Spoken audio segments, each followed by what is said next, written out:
ಅಂತ ಕೇಳಿದ್ರೆ switch off ಮಾಡುತ್ತೆ ನೋಡಲ್ಲ ಅಂತ ಉತ್ತರ ಕೊಟ್ಟು ಯುದ್ಧದ ವಾರ್ತೆಯನ್ನು ನಾನು ಕೇಳ್ತೀನಿ ಅಷ್ಟೇ. ಆ ವಾರ್ತೆಯನ್ನು ಸರಿಯಾಗಿ ಹೇಳುವಂತಹ ಒಬ್ಬ ವ್ಯಕ್ತಿಯನ್ನು ನಮಗೆ ಕೊಡ್ರಿ. ಹೇಳುವ ವ್ಯಕ್ತಿ ಕಣ್ಣಿಗೆ ಕಟ್ಟುವಂತ ಹೇಳಬೇಕು ಅಂತ ಧೃತರಾಷ್ಟ್ರನ ಪ್ರಾರ್ಥನೆಯಂತೆ ಸಂಜಯನಿಗೆ ಆ ದಿವ್ಯ ದೃಷ್ಟಿಯನ್ನ ವೇದವ್ಯಾಸ ದೇವರು ಕೊಟ್ಟಾಗ ಅವನಿಂದ ಯುದ್ಧದ ವಾರ್ತೆಯನ್ನು ಕೇಳುತ್ತಾನೆ ಧೃತರಾಷ್ಟ್ರ. ಸಂಸ್ಕೃತದಲ್ಲಿ ಒಂದು ಮಾತಿದೆ, ಯುದ್ಧಸ್ಯ ವಾರ್ತಾರಮ್ಯ ಅಂತ. ಯುದ್ಧದ ವಾರ್ತೆ ಚೆನ್ನಾಗಿರುತ್ತೆ, ಅಲ್ಲಿದ್ದು ಭಾಗವಹಿಸು ಅಂದ್ರೆ ಆಗಲ್ಲ. ಹಾಗೆ ಧೃತರಾಷ್ಟ್ರನಿಗೂ ಕೂಡ ಯುದ್ಧದಲ್ಲಿ ಏನಾಯಿತು ಅಂತ ಕೇಳುವ ತವಕ ಹೆಚ್ಚಾದಾಗ ಸಂಜಯನಿಗೆ ಅದನ್ನ ಕೇಳಿದಾಗ ಮೊದಲಿಗೆ ದುರ್ಯೋಧನನ ಅಳು, ಆನಂತರ ಅರ್ಜುನನ ವಿಷಾದ, ಅದರ ಪರಿಹಾರಕ್ಕಾಗಿ ಭಗವಂತನ ಉಪದೇಶ ಇವೆಲ್ಲವನ್ನ ತಿಳಿಸಿ ಇನ್ನೇನು ಪ್ರವೃತ್ತೆ ಶಸ್ತ್ರ ಸಂಪಾತೆ ಆ ಕಡೆಯಿಂದ ಈ ಕಡೆಯಿಂದ ಶಂಖನಾದ ಆಗಿದೆ, ಶಸ್ತ್ರವನ್ನ ಎತ್ತಿ ಹೊಡಿಬೇಕು ಅನ್ನೋ ಸಮಯದಲ್ಲಿ ಒಂದು ಚಮತ್ಕಾರವನ್ನ ಸಂಜಯ ಹೇಳ್ತಾನೆ. ಆಯ್ತು ಇನ್ನೇನು ಬಾಣ ಬಿಡಬೇಕು ಅನ್ನೋ ಹೊತ್ತಲ್ಲಿ ಧರ್ಮರಾಜ ತನ್ನ ಶಸ್ತ್ರವನ್ನ ಕೆಳಗಿಟ್ಟು, ಕವಚ ಕುಂಡಲ ಕೆಳಗಿಟ್ಟು, ಉತ್ತರೀಯ ಅಧರೀಯ ಎರಡನ್ನ ಮಾತ್ರ ಧರಿಸಿ ಕೈಯನ್ನ ಮೇಲಕ್ಕೆತ್ತಿ ತಾನು ತಮ್ಮ ಸೇನೆಯ ಒಂದು ಜಮಾವಣೆ ಆಗಿರುತ್ತಲ್ಲ ಆ ವ್ಯೂಹದಿಂದ ಹೊರಗೆ ನಡೆದು ಬಿಡ್ತಾನೆ. ಕೌರವ ಸೇನೆಯ ಕಡೆ ತಾನು ಹೊರಟು ಬಿಡ್ತಾನೆ. ಅರ್ಜುನ ಹಾರಿ ರಥದಿಂದ ಕೆಳಗೆ ಅವರ ಅಣ್ಣನ ತಡಿಲಿಕ್ಕೆ ಹೋಗ್ತಾನೆ, ಭೀಮ ಕೆಳಗಿಳಿದು ಹೋಗ್ತಾರೆ, ನಕುಲ ಸಹದೇವರು ಕೆಳಗಿಳಿದು ಹೋಗ್ತಾರೆ. ಇಷ್ಟೋ ತನಕ ನಾನು ಅತ್ತೆ, ಈಗ ನೀನೇನ್ ಮಾಡ್ತಾ ಇದೀಯಾ, ಎಲ್ಲಿಗೆ ಹೋಗ್ತಾ ಇದ್ದೀಯ ಅಣ್ಣ ಅಂತ ಅರ್ಜುನ ತಾನು ಹೋಗ್ತಾ ಇದ್ದಾನೆ. ಅಷ್ಟರಲ್ಲಿ ನಮ್ಮ ಸ್ವಾಮಿ ತಾನೂ ಕೂಡ ಸಾರಥ್ಯ ಕರ್ಮವನ್ನು ಬಿಟ್ಟು ರಥದಿಂದ ತಾನು ಇಳಿದು ತಡಿತಾನೆ. ನಿಮ್ಮ ಅಣ್ಣ ಸರಿ ಮಾಡ್ತಾ ಇದ್ದಾನೆ, ಅವನಿಗೆ ಧರ್ಮ ಗೊತ್ತಿದೆ, ಹೆಸರಿಗೆ ಮಾತ್ರ ಅವನು ಧರ್ಮರಾಜ ಅಲ್ಲ, ನಿಜವಾಗಿಯೂ ಧರ್ಮರಾಜ ಅವನು, ಅವನ ಕೆಲಸ ಅವನಿಗೆ ಮಾಡ್ಲಿಕ್ಕೆ ಬಿಡು ಅಂತ ಪರಮಾತ್ಮ. ಅದರಂತೆ ಕೌರವ ಪಾಳೆಯಕ್ಕೆ ಹೋಗ್ತಾ ಇದ್ರೆ ಧೃತರಾಷ್ಟ್ರನ ಮಕ್ಕಳು ಪ್ರತಿಯೊಬ್ಬರು ಕೂಡ ಆಡ್ಕೋತಾ ಇದ್ದಾರೆ. ಮುಗೀತು ಇವ್ರದೆಲ್ಲ, ಬಹುಶಃ ನಮ್ಮ ರಕ್ಷಣೆಗೆ ಬರ್ತಾ ಇದ್ದಾನ ಅನ್ಸುತ್ತೆ, ರಕ್ಷಣೆ ಬೇಡಿ ಬರ್ತಾ ಇದ್ದಾನ ಅನ್ಸುತ್ತೆ ಅಂತ ಹೇಳಿ ಮಾತಾಡ್ಕೋತಿದ್ದಾಗ ಭೀಷ್ಮಾಚಾರ್ಯರು ಅವನೇನ್ ಮಾಡ್ತಾನೆ ತಡಿ, ನಿಶಸ್ತ್ರವಾಗಿ ಒಬ್ಬ ಬರ್ತಿದ್ದಾಗ ಅವನ ಮೇಲೆ ಆಕ್ರಮಣ ನಾವು ಮಾಡಿಕೊಡುದು ಅಂತ ಅವರು ಸುಮ್ಮನೆ ನಿಂತಾಗ ಧರ್ಮರಾಜ ಮೊದಲಿಗೆ ಭೀಷ್ಮಾಚಾರ್ಯರ ಕಡೆ ಹೋಗ್ತಾನೆ, ನಮಸ್ಕಾರ ಮಾಡ್ತಾನೆ. ಸರಿ, ಧರ್ಮರಾಜ ಒಬ್ಬನೇ ಹೋಗಲ್ಲ, ಭೀಮಾದಿಗಳು ಕೂಡ ಅವನ ಜೊತೆ ಇರ್ತಾರೆ, ಜೊತೆಗೆ ಕೃಷ್ಣ ಕೂಡ ಇರ್ತಾನೆ. 5 ಜನ ಅಣ್ಣ ತಮ್ಮಂದಿರು ಮತ್ತು ಕೃಷ್ಣ. ಧರ್ಮರಾಜ ಹೋಗಿ ಭೀಷ್ಮಾಚಾರ್ಯರಿಗೆ ನಮಸ್ಕಾರ ಮಾಡಿ ಅವನು ಕೇಳೋದೇನು, ಆಶೀರ್ವಾದ ಮಾಡಿ, ಯುದ್ಧ ನನಗೆ ಇಷ್ಟ ಇಲ್ಲ, ನೀವೆಲ್ಲರೂ ಸೇರಿ ನಿರ್ಣಯ ಮಾಡಿದ್ದೀರಿ ಯುದ್ಧ ಮಾಡು ಅಂತ ಹೇಳಿ, ಹಾಗಾಗಿ ಈ ಯುದ್ಧದಲ್ಲಿ ನಾನು ತೊಡಗ್ತಾ ಇದ್ದೀನಿ, ನಿಮ್ಮೇಲೆ ನಾ ಶಸ್ತ್ರ ಎತ್ತಬೇಕಾಗತ್ತೆ, ಇದು ನನಗೆ ಇಷ್ಟ ಇಲ್ಲ, ನನಗಷ್ಟೇ ಇಲ್ಲ ನಮ್ಮಲ್ಲಿರೋರು ಯಾರಿಗೂ ಇಷ್ಟ ಇಲ್ಲ, ಆದ್ರೆ ಆ ಸ್ಥಿತಿಗೆ ನೀವೇ ನನ್ನನ್ನು ತಂದು ನಿಲ್ಲಿಸಿದ್ದೀರಿ, ಈ ಯುದ್ಧದಲ್ಲಿ ನಮಗೆ ಜಯ ಆಗಲಿ ಅಂತ ಆಶೀರ್ವಾದ ಮಾಡಿ. ದೊಡ್ಡವರು ಎದುರಿಗೆ ಶಸ್ತ್ರ ಎತ್ತಬೇಕಂದ್ರು ದೊಡ್ಡವ್ರನ್ನ ಕೇಳಿ ಎತ್ತಾ ಇದ್ದೀನಿ. ಧರ್ಮರಾಜನ ಅಷ್ಟು ಧಾರ್ಮಿಕತೆ. ಅವನು ಹೋಗಿ ನಮಸ್ಕಾರ ಮಾಡ ಭೀಷ್ಮಾಚಾರ್ಯ ಬಹಳ ಖುಷಿಯಾಗಿ ಹೋಗಿ ಅಂತಾರವರು ಪ್ರೀತೋಹಂ ಪುತ್ರ ಯುದ್ಧಸ್ವ ಜಯಮಾಪ್ನುಹಿ ಪಾಂಡವ ಆಶೀರ್ವಾದ ಮಾಡೇ ಬಿಡ್ತಾರೆ. ನಿನ್ನ ಈ ಕೆಲಸದಿಂದ ನನಗೆ ಬಹಳ ಸಂತೋಷ ಆಯ್ತು, ಜಯ ನನಗೆ ಸಿಗಲಿ. ಇಷ್ಟೆಲ್ಲ ನನಗೆ ಜಯ ಆಶ್ವಾಸನೆ ಮಾಡ್ತಾ ಇದ್ದೀರಿ, ನೀವ್ಯಾಕೆ ಅವನ ಪಕ್ಷದಲ್ಲಿದ್ದೀರಿ? ಅಷ್ಟಿದ್ದವ್ರು ನೀವು ನಾನೇ ಗೆಲ್ಲವನು, ನಾನೇ ಧಾರ್ಮಿಕ ಅಂತ ಗೊತ್ತಿದ್ರೆ ನನ್ನ ಪಕ್ಷಕ್ಕೆ ಬರ್ಬೋದು, ಇಲ್ಲ ಯುದ್ಧದಿಂದ ನಿವೃತ್ತರಾಗಬಹುದಲ್ಲ. ಯಾಕೆ ಆಗ್ತಿಲ್ಲ ಅಂದ್ರೆ ಭೀಷ್ಮಾಚಾರ್ಯರು ಒಳ್ಳೆ ಮಾತಾಡ್ತಾರೆ. ಅರ್ಥಸ್ಯ ಪುರುಷೋ ದಾಸಃ ದಾಸಸ್ತ್ವರ್ಥೋ ನ ಕಸ್ಯಚಿತ್ ಇತಿ ಸತ್ಯಂ ಮಹಾರಾಜ ಬದ್ಧೋಸ್ಮ್ಯರ್ಥೇನ ಕೌರವೈಹಿ. ಯಾವತ್ತು ಮನುಷ್ಯ ದುಡ್ಡಿಗೆ ದಾಸನಾಗಿರ್ತಾನೆ, ದುಡ್ಡು ಯಾರಿಗೂ ದಾಸ ಅಲ್ಲ. ಈ ಕೌರವರ ಅನ್ನ ತಿದ್ದಿದ್ದಕ್ಕೆ ಅವರ ಪಕ್ಷದಲ್ಲಿ ನಿಂತು ಹೋರಾಡ್ತಾ ಇದ್ದೀನಷ್ಟೇ, ನನಗೆ ಯಾವುದೇ ರೀತಿಯಾದ ಅಭಿಮಾನಾದಿಗಳಿಲ್ಲ. ಕರ್ತವ್ಯ ದೃಷ್ಟಿಯಿಂದ ಮಾತ್ರ ನಾವು ಮಾಡ್ತಾ ಇದ್ದೇವೆ. ಮಾತು ಕೊಟ್ಟಿದ್ದೀನಿ ದುರ್ಯೋಧನನಿಗೆ. ಇವೆಲ್ಲ ನೀವು ಸಭಾಪರ್ವ, ವನಪರ್ವ ಇವನ್ನ ಕೇಳಿದಾಗ ಗೊತ್ತಾಗುತ್ತೆ. ದ್ಯೂತದಲ್ಲಿ ಪಾಂಡವರನ್ನ ಸೋಲಿಸ್ಬಿಡ್ತಾನಲ್ಲ, ಪಾಂಡವರ ಪ್ರತಿಜ್ಞೆಗಳನ್ನ ಕೇಳಿ ದುರ್ಯೋಧನನಿಗೆ ಭಯ ಆಗಿ ಮೊದಲಿಗೆ ಹೋಗಿ ಭೀಷ್ಮಾಚಾರ್ಯ ಕಾಲಿಗೆ ಹೋಗಿ ಬೀಳ್ತಾನೆ. ಓ ಅಂತ ಅಳ್ತಾನೆ, ನನ್ನನ್ನು ಕಾಪಾಡೋರು ಯಾರು?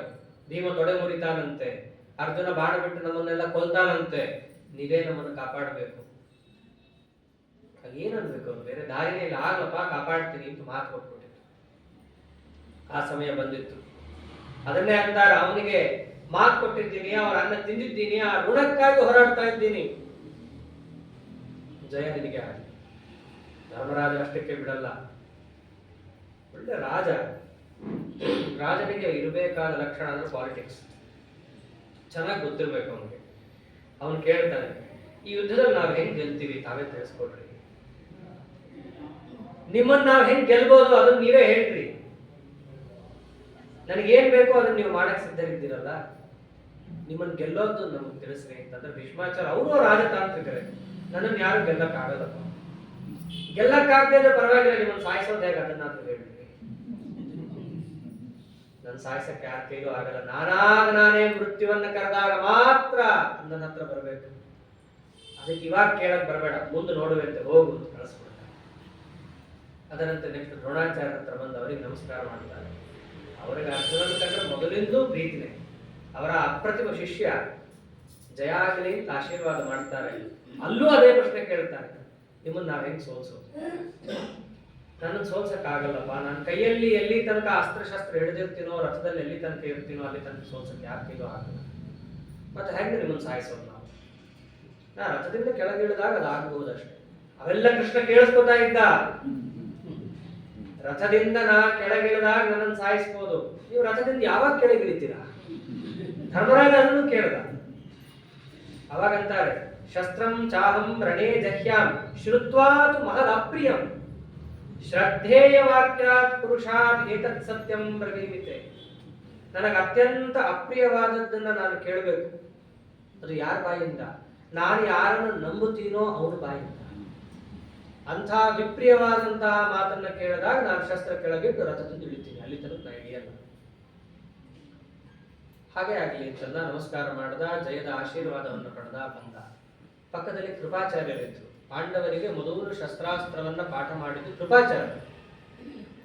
ಆ ಕೃಪಾಚಾರ್ಯರ ಹತ್ರ ಹೋಗಿ ನಮಸ್ಕಾರ ಮಾಡ್ದ. ಅವರಿಬ್ಬರಿಗೂ ಕೇಳಿದಂಗೆ ಇವರನ್ನ ಕೇಳೋಣ ಅಂತಂದ್ರೆ ಬಾಯೇ ಬರಲಿಲ್ಲ. ಅವರಿಬ್ಬರ ಹತ್ರ ಹೋಗಿ ಕೇಳಿದಂಗೆ ಇವರ ಹತ್ರ ಕೇಳಕ್ ಆಗೋದೇ ಇಲ್ಲ. ಯಾಕೆ ಅಂತಂದ್ರೆ ಚಿರಂಜೀವಿಗಳು. ನಿಮ್ಮನ್ನು ಕೊಲ್ಲೋದು ಹೇಗೆ ಅಂತ ಅವ್ರನ್ನ ಕೇಳೋದು ಹೇಗೆ? ಅದಕ್ಕೆ ಮೊದಲು ಹೋಗ್ತಾನೆ, ಕೇಳ್ತಾನೆ, ನಮಸ್ಕಾರ ಮಾಡ್ತಾನೆ, ಬಾಯಿ ತೆಗಿಲಿಕ್ಕೆ ಬಾಯಿ ಮುಚ್ಕೊಂಡ್ಬಿಡ್ತಾನೆ. ಕೃಪಾಚಾರ್ಯ ಅರ್ಥ ಆಯ್ತು ಇವ್ರು ಏನ್ ಕೇಳಕ್ ಹೊರಟಿದ್ದಾನೆ ಅಂತ. ಅವರೇ ಅಂದ್ಬಿಡ್ತಾರೆ, ಅವಧ್ಯೋಹಂ ಮಹೀಪಾಲ ಯುದ್ಧಸ್ವ ಜಯಮಾಪ್ಮನಿ. ನನಗೆ ಕೊಲ್ಲಕ್ಕಂತೂ ಆಗಲ್ಲ, ನಿನಗೆ ಜಯ ಸಿಗಲಿ ಹೋಗು ಅಂತ. ಅವರ ಮೂರೂ ಜನರು ಕೂಡ ಅತ್ಯಂತ ವೃದ್ಧರು. ಈ ಮೊಮ್ಮಗ ಬಂದು ನಮಸ್ಕಾರ ಮಾಡಿದ್ರೆ ಆಶೀರ್ವಾದ ಮಾಡ್ತಾ ಇದ್ದಾರೆ. ಆನಂತರದಲ್ಲಿ ಸೋದರ ಮಾವ ಶಲ್ಯನ ಹತ್ರ ಹೋದ, ನಮಸ್ಕಾರ ಮಾಡ್ದ. ಇಬ್ಬರಿಗೂ ಕೂಡ ವಸ್ತುತಃ ಪಾಂಡವರ ಕಡೆ ನಿಂತು ಯುದ್ಧ ಮಾಡಬೇಕು ಅಂತಾನೆ ಇದ್ದದ್ದು. ಆ ಶಲ್ಯ ಅಂತೂ ಪಾಂಡವರಿಗೋಸ್ಕರನೇ ಬಂದದ್ದು ಯುದ್ಧ ಮಾಡ್ಲಿಕ್ಕಂತ. ಆ ದುರ್ಯೋಧನನ ಮಾತಿಗೆ ಬಿದ್ದು ಅವನ ಆತಿಥ್ಯಕ್ಕೆ ಒಳಗಾಗಿ ಏನೇನೋ ಮಾತು ಕೊಟ್ಟು ಕಡೆಗೆ ದುರ್ಯೋಧನನ ಪಾಲಿಗೆ ನಿಲ್ಲಬೇಕಾದ ಅನಿವಾರ್ಯತೆಗೆ ಸಿಕ್ಕಾಕೊಂಡಿದ್ದ. ಅವಾಗ್ಲೇ ಹೇಳಿರ್ತಾನೆ, ನಿನಗೇನಾದ್ರೂ ಒಂದು ವರ ಕೇಳು ಧರ್ಮರಾಜ, ನಾ ಮಾಡ್ಕೊಡ್ತೀನಿ ಅಂತ. ಇವಾಗ ಬರ್ತಾನೆ, ಮಾಮ ನನಗೆ ನಿನಗೊಂದು ವರ ಕೊಡ. ಏನು ವರ ಕೊಡ್ಬೇಕು? ನಾಳೆ ನೀನು ಯುದ್ಧ ಮಾಡ್ಬೇಕಾದ್ರೆ ಈ ಕರ್ಣ ಬರ್ತಾನೆ ಸಾರಥ್ಯ ಕರ್ಮಕ್ಕೆ, ಯುದ್ಧಕ್ಕೆ ಅಂತ. ಅವನಿಗೆ ಸಾರಥಿಯಾಗಿ ಬೇರೆಯವ್ರು ಯಾರು ಹೋಗ್ಲಿಕ್ಕೆ ಸಾಧ್ಯ ಇಲ್ಲ, ನೀನೇ ಹೋಗ್ಬೇಕಾಗತ್ತೆ. ಸದ್ಯಕ್ಕೇನೋ ಕರ್ಣ ಇಲ್ಲ ಯುದ್ಧದಲ್ಲಿ, ಯಾಕೆಂದ್ರೆ ಕರ್ಣನಿಗೂ ಭೀಷ್ಮಾಚಾರ್ಯರಿಗೂ ಅಸಾಧ್ಯ ಜಗಳ ಆಗೋಗಿರುತ್ತೆ. ಕರ್ಣನನ್ನ ಒಬ್ಬ ರಥಿ ಅಂತ ಪರಿಗಣಿಸೇ ಇರಲ್ಲ ಅವನು. ಅದಕ್ಕೆ ಆ ಕರ್ಣ ಸಿಟ್ಟು ಮಾಡ್ಕೊಂಡು ಎದೋಗ್ಬಿಟ್ಟಿರ್ತಾನೆ. ಆ ಉದ್ಯೋಗ ಪರ್ವದಲ್ಲಿ ಮಾತೆಲ್ಲ ಬರುತ್ತೆ. ಅನೇಕರ ಗಣನೆ ಮಾಡಬೇಕಾದ್ರೆ ಎಲ್ಲ ಗಣನೆ ಮಾಡ್ತಾರೆ ಪಾಂಡವರ ಕಡೆ, ಕೌರವರ ಕಡೆ ಗಣನೆ ಮಾಡ್ತಾರೆ, ಕರ್ಣನ ಹೆಸರೇ ಹೇಳಲ್ಲ. ಬಹುಶಃ ಮುದುಕ, ವಯಸ್ಸಾಗಿದೆ, ಮರ್ತಿರ್ಬೇಕು ಅಂತ ಹೇಳಿ ಕರ್ಣ ತಾನೇ ಎಂದು ಭೀಷ್ಮಾಚಾರ್ಯಗೆ ಹೇಳ್ತಾನೆ. ಭೀಷ್ಮಾಚಾರ್ಯ ನಾನೊಬ್ಬ ಇದ್ದೀನಿ, ಬಹುಶಃ ಮರ್ತಿದ್ದೀರಿ ಅನ್ಸುತ್ತೆ. ಈ ಮುದುಕನಿಗೆ ಅಷ್ಟಿನ ಮಯ ಮರುವಾಗಿಲ್ಲ, ನಿನ್ನ ಹೆಸರು ಬೇಕಂತ ಬಿಟ್ಟಿದ್ದೀನಿ ಅಂತ. ನನ್ನ ಹೆಸರು ಯಾಕೆ ಬಿಟ್ಟಿದ್ದೀರ? ನಾನು ವೀರ, ಶೂರ. ಭೀಷ್ಮಾಚಾರ್ಯ ಒಂದೇ ಮಾತು ಅನ್ನೋದಾಗ, ನಿನ್ನ ವೀರ್ಯ ಶೌರ್ಯ ಎಲ್ಲ ತಗೊಂಡು ಏನ್ ಮಾಡ್ಬೇಕು? ಯುದ್ಧ ಅಂತಂದ್ರೆ ಸ್ಪರ್ಧೆ ಬಂದೇ ಬರುತ್ತೆ. ಆ ಸ್ಪರ್ಧೆ ಬಂದಾಗ ನೀನ್ ಎಲ್ಲಾ ಮರೆತು ಕೂತ್ಕೋತೀಯ, ಒಂದು ಪದಾತಿಗೂ ನೀ ಸಮಾನ ಅಲ್ಲ. ನಿನ್ನ ರಥಿ ಅಂತ ನಾ ಹೇಗೆ ಪರಿಗಣಿಸ್ಲಿ? ಯಾಕಂದ್ರೆ ಕರ್ಣಂಗೆ ಅದೊಂದು ಶಾಪ ಇರುತ್ತೆ. ಆದ್ದರಿಂದ ನೀನು ಅರ್ಧರಥ, ನೀನು ಮಹಾರಥ ಅಲ್ಲ, ಹಾಗಾಗಿ ನೀನು ಪರಿಗಣಿಸಲ್ಲ ಅಂತಂದಿದ್ದಕ್ಕೆ ಸಿಟ್ಟಿಗೆದ್ದು ಆ ಕರ್ಣ ಈ ಮುದುಕ ಇರೋ ತನಕ ನಾನು ಯುದ್ಧ ಮಾಡಲ್ಲ ಅಂತೇಳಿ ಹೋಗ್ಬಿಡ್ತಾನೆ. ಸರಿ, ಕರ್ಣ ಅಂತೂ ಇಲ್ಲವೇ ಇಲ್ಲ. ಆದ್ರೆ ಮುಂದೊಂದು ದಿನ ಬರಬಹುದು. ಬಂದಾಗ ಸಾರಥ್ಯ ಕರ್ಮಕ್ಕೆ ಶಲ್ಯ ಬರಲೇಬೇಕು. ಅದಕ್ಕೆ ವರ ಕೇಳ್ತಾನೆ ಧರ್ಮರಾಜ, ಆ ಕರ್ಣನಿಗೆ ತೇಜೋವಧ ಆಗುವಂತೆ ಸದಾ ನೀವು ಮಾತಾಡ್ತಿರ್ಬೇಕು. ಸೂತಪುತ್ರಸ್ಯ ಸಂಗ್ರಾಮೆ ಕಾರ್ಯಸ್ ತೇಜೋವಧಸ್ತ್ವಯ. ಹಾಗೆ ಆಗ್ಲಿ ಅಂತ ಮಾತು ಕೊಡ್ತಾನೆ. ಇಷ್ಟೆಲ್ಲ ಮಾತಾಡ್ತಿರ್ಬೇಕಾದ್ರೆ ನಮ್ಮ ಕೃಷ್ಣ ಪರಮಾತ್ಮ ಅವ್ರು ಇವ್ರು ಎಲ್ಲರಿಗಿಂತ ದೊಡ್ಡ ಪಾಲಿಟಿಷಿಯನ್. ಸೀದಾ ಕರ್ಣನ ಹತ್ರ ಬರ್ತಾನೆ ಕೃಷ್ಣ. ಕರ್ಣ, ನೀನ್ ಹೆಂಗು 10 ದಿವಸ ಯುದ್ಧ ಮಾಡಲ್ಲ, 10 ದಿವಸ ಅಂತ ಹೇಳಲ್ಲ, ಹೆಂಗು ನೀನೀಗ ಯುದ್ಧ ಮಾಡ್ತಿಲ್ಲ, ಭೀಷ್ಮಾಚಾರ್ಯ ಇರೋ ತನಕ ಅಂತೂ ನೀ ಯುದ್ಧ ಮಾಡಲ್ಲ, ಖಾಲಿ ಏನ್ ಮಾಡ್ತೆ ಕೂತು ನಮ್ ಕಡೆ ಬಂದು ಯುದ್ಧ ಆಗ. ಭೀಷ್ಮಾಚಾರ್ಯ ಸತ್ತ ಮೇಲೆ ಅವ್ರ ಕಡೆ ಹೋಗು, ಬರ್ಬೋದಲ್ಲ ನೀ ನಮ್ ಕಡೆ ಅಂತ. ಇಷ್ಟು ಆ ಕರ್ಣನಿಗೆ ಕಡೆ ತನಕನೂ ಅವಕಾಶ ಕೊಟ್ಟಿದ್ದಾನೆ ಕೃಷ್ಣ. ಯುದ್ಧ ಇನ್ನೇನ್ ನಡಿಬೇಕು ಅನ್ನೋವಾಗ್ಲೂ ಕೂಡ ಆ ಕರ್ಣ ಅಂತಾನೆ, ಛೇ ಸಾಧ್ಯನೇ ಇಲ್ಲ, ನಾನು ದುರ್ಯೋಧನ ವಿರುದ್ಧ ಪಕ್ಷದಲ್ಲಿ ನಿಲ್ಲೋದೇ ಇಲ್ಲ, ನನ್ನ ಪ್ರಾಣ ದುರ್ಯೋಧನ ಅಂತಾನೆ. ಅಲ್ಲ, ಆ ದುರ್ಯೋಧನ ಇವನು ಲೆಕ್ಕಕ್ಕೆ ಹಿಡಿದಿರಲ್ಲ. ಅವರಿಬ್ಬರ ಮಧ್ಯೆ ಹಾಗಿರುತ್ತೆ. ಇಷ್ಟಕ್ಕೆ ನಮಸ್ಕಾರ ಮಾಡ್ತಾನೆ ಧರ್ಮರಾಜ. ಆ ಕೌರವರ ಪಾಳೆಯದ ಮಧ್ಯದಲ್ಲೇ ನಿಂತು ಘೋಷಣೆ ಮಾಡ್ತಾರೆ, ಯಾರಾದರೂ ನಮ್ಮ ಸೇನೆಗೆ ಬರೋದಿದ್ದರೆ ಈಗಲೂ ಬರಬಹುದು, ಅವರನ್ನ ನಾನು ಮುಕ್ತವಾಗಿ ಸ್ವಾಗತ ಮಾಡ್ತೀನಿ. ನಾನೊಬ್ಬನೇ ಅಲ್ಲ, ವಾಸುದೇವ, ನನ್ನ ತಮ್ಮಂದರು, ಪ್ರತಿಯೊಬ್ಬ ನಮ್ಮ ಸೇನಾಪತಿಯಿಂದ ಹಿಡಿದು ಪ್ರತಿಯೊಬ್ಬರು ಅವರನ್ನು ಸ್ವಾಗತಿಸ್ತಾರೆ. ಈಗಲೂ ಅವರಿಗೆ ಮುಕ್ತ ಅವಕಾಶ ಇದೆ, ಅವರಿಗೆ ರಕ್ಷಣೆಯನ್ನು ನಾನು ಕೊಡ್ತೀನಿ, ನನ್ನಲ್ಲಿ ನಿಂತು ಅವರು ಹೋರಾಡಬಹುದು. ಈ ಮಾತನ್ನ ಕೌರವರ ಮಧ್ಯದಲ್ಲಿ ನಿಂತು ಧರ್ಮರಾಜ ಘೋಷಣೆ ಮಾಡಿದಾಗ ಕೌರವರ ತಮ್ಮ ಒಬ್ಬ ಯುಯುತ್ಸು ಅಂತ ಇರ್ತಾನೆ. ನಾನು ನಿಮ್ ಕಡೆ ಬರ್ತೀನಿ ಅಂತ ಬಂದೇ ಬಿಡ್ತಾನೆ, ಪಕ್ಷಾಂತರ. ನಾನು ನಿಮ್ ಕಡೆ ಬಂದು ಯುದ್ಧ ಮಾಡ್ತೀನಿ, ಹಾಗೆ ಆಗ್ಲಿ ಅಂತ ಕರ್ಕೊಂಡ ಧರ್ಮರಾಜ. ತನ್ನ ಪಾಳೆಯದಲ್ಲಿ ಬಂದ, ಕವಚ ಕುಂಡಲಗಳನ್ನ ಹಾಕೊಂಡು ಪುನಃ ಶಂಖನಾದವನ್ನ ಮಾಡಿ ನಿಲ್ತಾ ಇದ್ರೆ ಯುದ್ಧ ಆರಂಭ ಆಗಬೇಕಲ್ಲ. ಯುದ್ಧ ಆರಂಭ ಆದಾಗ ಯಾರು ಮೊದಲು ಹೋಗ್ತಾರೆ, ಯಾರಿಂದ ಮೊದಲು ಶಸ್ತ್ರಪಾತ ಆಗುತ್ತೆ, ಅದೊಂದು. ನಾವು ಶುರು ಮಾಡಿದ್ವಿ, ಪ್ರತಿಯೊಬ್ಬರಿಗೂ ತಾವು ಶುರು ಮಾಡಿದ್ದು ಅಂತ ಆಗಬಾರದು ಅಂತ. ಇದು ವಜ್ರವ್ಯೂಹದಲ್ಲಿ ಇರ್ತಾರೆ ಪಾಂಡವರು. ವಜ್ರವ್ಯೂಹದಲ್ಲಿದ್ದಾಗ ಮುಂದೆ ಭೀಮಸೇನ ನಿಂತಿರ್ತಾನೆ. ಅವಾಗ ಭೀಮಸೇನ ಏನು ಮಾಡ್ತಾರೆ, ಯಾರಿಗೂ ಆದೇಶ ಕೊಡಲ್ಲ, ಮೊದಲು ತಾವು ಏಕಾಂಗಿಯಾಗಿ ಮುನ್ನುಗ್ಗುತ್ತಾರೆ. ಸ್ವಲ್ಪ ಮುನ್ನುಗ್ಗುತ್ತಿದ್ದಂತೆಯೇ ದುಶ್ಯಾಸನ ಮುಂತಾದವರೆಲ್ಲರೂ ಏನೋ ಒಬ್ಬನೇ ಬರ್ತಾ ಇದ್ದಾನೆ, ಅವ್ರ ಅಣ್ಣ ಆಗಿದ್ದರೆ ಕವಚ ಕುಂಡಲ ಬಿಚ್ಚಿಟ್ಟ, ಶಂಖನಾದ ಆಗಿದೆ, ಈಗ ನಾವು ಬಾಣ ಬಿಡಬಹುದು ಅಂತ ಹೇಳಿ ಅವನ ಮೇಲೆ ಎಲ್ಲಾ ಬಾಣನು ಸುರಿಸ್ತಾರೆ. ಅವಾಗ ಭೀಮಸೇನ ನೋಡಿದ್ರೆ ಮೊದಲು ಅವರ ಬಾಣ ಬಿಟ್ಟಿದ್ದು, ಅವರು ಮೊದಲು ಬಿಟ್ಟಿದ್ದು, ನಾವೇನು ಮಾಡಿಲ್ಲ, ಅವ್ರಿಗೆ ನಡ್ಕೊಂಡು ಹೋಗ್ತಿದ್ದೆ ಅಷ್ಟೇ ಅಂತ ಹೇಳಿ ಆ ನಂತರ ಮುನ್ನುಗ್ಗಿದಂತಹ ಭೀಮಸೇನ ದೇವರು ಎಲ್ಲರಿಗೂ ಆದೇಶ ಕೊಡ್ತಾರೆ. ಆದೇಶ ಕೊಟ್ಟಾಗ ನುಗ್ಗೋದೆ, ಅಥತೆ ದ್ರೌಪದಿ ಪುತ್ರಾಹ ಸೌಭದ್ರಶ್ಚ ಮಹಾರಥಃ ನಕುಲ ಸಹದೇವಶ್ಚ ದೃಷ್ಟದ್ಯುಮ್ನಶ್ಚ ಪಾರ್ಶ್ವತಃ ಧಾರ್ತರಾಷ್ಟ್ರಾನ್ನ ಪ್ರತಿಯುಹು ಯುದಂತಹ ನಿಶ್ಚೈಶ್ಚರೈ. ಆಮೇಲೆ ಇವರು ಬಾಣ ಬಿಡ್ತಾರೆ. ಭೀಮಸೇನ ದೇವರು ತಾವು ಬಾಣವನ್ನು ಬಿಡ್ರಿ ಅಂತ ಕೈ ಸನ್ನೆಯನ್ನು ಮಾಡಿದ ಮೇಲೆ ಆಮೇಲೆ ಇವರು ಯುದ್ಧವನ್ನ ಆರಂಭ ಮಾಡಿದ್ದು. ಅಲ್ಲಿಂದಲೂ ಚಮತ್ಕಾರ. ಯಾಕೆಂದ್ರೆ ಭೀಮಸೇನ ಅಲ್ಲಿ ಭಾಗವತ ಧರ್ಮವನ್ನು ತೋರಿಸಿದ್ರು. ದೊಡ್ಡವರ ಮೇಲೆ ನಾವೇ ಬಾಣವನ್ನ ಪ್ರಹಾರ ಮಾಡಬಾರದು, ನಮ್ಮ ರಕ್ಷಣೆಗೋಸ್ಕರ ನಾವು ಬಾಣವನ್ನ ಪ್ರಹಾರ ಮಾಡ್ತಾ ಇದ್ದೀವಿ. ನಾವು ರಕ್ಷಣೆಗೆ ಅಂತಂದ್ರೆ ಮೊದಲು ಎರಿಗೆ ಬರಬೇಕು, ಎರಿಗೆ ಬಂದ ಮೇಲೆ ನಾವು ಮಾಡಬೇಕು, ಅಲ್ಲಿ ತನಕ ನಾವು ಮಾಡಬಾರದು. ಅದಕ್ಕೆ ತಾವೇನು ಮಾಡಿದ್ರು, ಮೊದಲು ತಾವು ಸುಮ್ಮನೆ ಹೋಗಿ ಅವರಿಂದ ಬಂದ ಮೇಲೆ ಎಲ್ಲರಿಗೂ ಆದೇಶವನ್ನು ಕೊಟ್ಟು ಯುದ್ಧವನ್ನು ಮಾಡಿಸ್ತಾ ಇದ್ದಾರೆ. ಆ ಯುದ್ಧ ಮಾಡಿಸ್ಬೇಕಾದ್ರೆ ಏನು, ಪ್ರತಿಯೊಬ್ಬರು ಒಬ್ಬರ ಮೇಲೆ ಒಬ್ಬರು ನುಗ್ಗಿ ಬರ್ತಾ ಇರೋದು. ಆ ಕಡೆಯಿಂದಲೂ ಕೂಡ ಸೇನೆ ಭೀಷ್ಮಾಚಾರ್ಯನ ಮುಂದೆ ಮಾಡ್ಕೊಂಡು ಬರ್ತಾ ಇದೆ. ಇಲ್ಲಿ ಭೀಮಸೇನರನ್ನ ಮುಂದೆ ಮಾಡ್ಕೊಂಡು ಎಲ್ಲ ಸೇನೆ ನುಗ್ಗುತ್ತಾ ಇದೆ. ಒಬ್ಬರಿಗೊಬ್ಬರು ಗುದ್ದಾಡ್ಕೋತಾ ಇದ್ದಾರೆ. ಆ ನಡ್ಕೊಂಡು ಬರ್ಬೇಕಾದ್ರೆ ಆ ಕಾಲಿನಿಂದ ಎದ್ದು ಧೂಳು ಕತ್ಲಾಯ್ತೇನೋ ನೋಡ್ತು ಆಕಾಶ ಮುಚ್ಚಿಬಿಟ್ಟಿದೆ. ಯಾರು ಕಾಣಿಸ್ತಾನೆ ಇಲ್ಲ ಆ ಧೂಳಲ್ಲಿ. ಇಂಥ ಅವಸ್ಥೆಯಲ್ಲಿದ್ದಾಗ ಒಬ್ರಿಗೊಬ್ರು ಎದುರಾಡ್ತಾ ಇದ್ದಾರೆ. ಕಾಯ್ತಾ ಇದ್ರು ಪ್ರತಿಯೊಬ್ಬರು. ಭೀಮಸೇನನು ಕಾಯ್ತಾ ಇದ್ದ, ಆ ಕಡೆಯಿಂದ ಪಕ್ಷದವರು ಕಾಯ್ತಾ ಇದ್ರು. ಅಲ್ಲಿ ತನಕ ಬರೀ ಮಾತಲ್ಲೇ ಗದ್ಲ ಆಗ್ತಿತ್ತು. ಉದ್ಯೋಗ ಪರ್ವ ಬರೀ ಮಾತು, ವಿರಾಟ ಪರ್ವ ಮಾತು. ವಿರಾಟ ಪರ್ವದಲ್ಲಿ ಒಂಚೂರು ಯುದ್ಧ ಅಂತ ಆದಂತಾಯ್ತು. ಆದ್ರೆ ಯಾರಿಗೂ ಫ್ರೀ ಹ್ಯಾಂಡ್ ಇರಲಿಲ್ಲ ಅಲ್ಲಿ. ಆದ್ರೆ ಯುದ್ಧ ಆಡಕ್ಕೆ ಅಂತಾನೆ ಬಂದಿದ್ದರಿಂದ ಅವರಿಗೆ ಬೇಕಾದವರನ್ನು ಅವರು ಆಡಿಸ್ಕೊತಾ ಇದ್ದಾರೆ. ನಾನು ಇವನ್ ಜೊತೆ ಹೊಡೆದಾಡಬೇಕು. ಪ್ರತಿಯೊಬ್ಬರು ಭೀಷ್ಮಾಚಾರ್ಯರು ಸೀದಾ ಯಾರ ಜೊತೆ ಯುದ್ಧಕ್ಕೆ ಹೋಗ್ಲಿಲ್ಲ, ಅರ್ಜುನ ಜೊತೆ ಅವರು ಹೋಗ್ತಾ ಇದ್ದಾರೆ. ಯಾಕೆ? ನನಗೆ ಅಲ್ಲಿದೆ ಕೆಲಸ, ಮಿಕ್ಕದವ್ರ ಜೊತೆ ನಾನೇನ್ ಮಾಡ್ತೀನಿ. ಅದರಂತೆ ಸಾತ್ಯಕಿ ತಾನು ಕೃತವರ್ಮನನ್ನು ಹಿಡ್ಕೊಂಡ. ಹಾಗೇನೆ ಅಭಿಮನ್ಯು ಇದ್ದವನು ಬೃಹದ್ಬಲನ ಹತ್ರ ಬರ್ತಾ ಇದ್ದ. ಬೃಹದ್ಬಲ ಅಂತಂದ್ರೆ ಸೂರ್ಯವಂಶದ ರಾಜ, ರಾಮಚಂದ್ರ ದೇವರ ವಂಶದಲ್ಲಿ ಬರ್ತಾನೆ. ಅವನು ಕಡೆಯ ತಲೆ. ಅವನನ್ನು ಅಭಿಮನ್ಯುವೇ ಮುಂದೆ ಅವನನ್ನು ಸಂಹಾರ ಮಾಡ್ತಾನೆ. ಆ ಬೃಹದ್ಬಲನನ್ನು ಅವನು ಹಿಡ್ಕೊಳ್ತಾನೆ. ಈಗ ಪ್ರತಿಯೊಬ್ಬರು ಒಬ್ಬರಲ್ಲ ಒಬ್ರು ಅವರವರಿಗೆ ಬೇಕಾದವರನ್ನ ಹಿಡ್ಕೊಂಡು ಯುದ್ಧ ಮಾಡ್ತಾ ಇದ್ದಾರೆ. ಭೀಮ ಹೋಗಿದ್ದು ಮಾತ್ರ ಸೀದಾ ದುರ್ಯೋಧನನ ಹತ್ರ ಹೋಗ್ತಾ ಇದ್ದಾರೆ. ಯಾಕೆ? ನಮ್ ಪ್ರತಿಜ್ಞೆ ಅವ್ರದ್ದು ಅದೇ ಅಲ್ಲ, ಮೊದಲಿಂದಲೂ ಇದ್ದದ್ದು. ದುರ್ಯೋಧನನ ಅವ್ರು ಎದುರುಗೊಳ್ಳೋದು, ನಕುಲ ದುಶ್ಯಾಸನನ ಹತ್ರ, ಹಾಗೆ ಸಹದೇವ ದುರ್ಮುಖನ ಹತ್ರ. ಇಷ್ಟೆಲ್ಲ ಆಗಿನ ನಮಸ್ಕಾರ ಮಾಡಿದ್ದ ಧರ್ಮರಾಜ ಸೋದರ ಮಾವನಿಗೆ. ಶಲ್ಯನ ಹತ್ರನೇ ಧರ್ಮರಾಜ ಹೋದ. ಅಂದ್ರೆ ಇವರೆಲ್ಲರೂ ಕೂಡ ಪ್ರೀತಿ ವಿಶ್ವಾಸ ಅಭಿಮಾನ ಇವೆಲ್ಲವನ್ನು ಯುದ್ಧದಿಂದ ಹೊರಗೆ, ಕೆಲಸದಿಂದ ಹೊರಗೆ ಅಂತ ತೀರ್ಮಾನ ಮಾಡೇ ನಿಂತಿದ್ರು. ಯುದ್ಧದಲ್ಲಿ ನಮ್ಮ ಧರ್ಮ ಏನಿದೆ ಅಷ್ಟು ನಾವು ಮಾಡ್ತೀವಿ. ಶಲ್ಯರಾಜನ ಹತ್ರ ಹೋದಾಗ ಶಲ್ಯ ಅವನು ದೊಡ್ಡ ಪರಾಕ್ರಮಿ. ಅವನಲ್ಲಿ ವಿಶೇಷ ಬ್ರಹ್ಮದೇವರ ಆವೇಶ ಆಗುತ್ತ, ಅಷ್ಟು ದೊಡ್ಡ ಪರಾಕ್ರಮಿ ಅವನು. ಧರ್ಮರಾಜನನ್ನು ಹೊತ್ತೆ ಹಾಕ್ತಾನೆ ಮೊದಲು. ಎಲ್ಲ ಪಾಂಡವರು ನೋಡಿದ್ರು, ಇವನು ಹಿಗ್ಯಾಕೆ ಹೋಗ್ತಾ ಇದ್ದಾನೆ, ನಮ್ಮ ರಾಜ ಮೊದಲೇ ಹೀಗೆ ಬಿದ್ದರೆ ಏನು ಗತಿ ಅಂತ ಹೇಳಿ ಅವರನ್ನು ಹಿಡ್ಕೊಂಡು ಹಿಂದೆ ಕರ್ಕೊಂಡ್ ಬರ್ತಾರ. ಬಾ ನೀನು ಅವ್ರು ಕೂತಿರು, ನೀನು ನಾವು ಯುದ್ಧ ಮಾಡ್ತೀವಿ ಅಂತ ಹೇಳಿ. ಹಾಗೆ ಧೃಷ್ಟದ್ಯುಮ್ನ ದ್ರೋಣಾಚಾರ್ಯರನ್ನು ಎದುರುಗೊಳ್ತಾನೆ.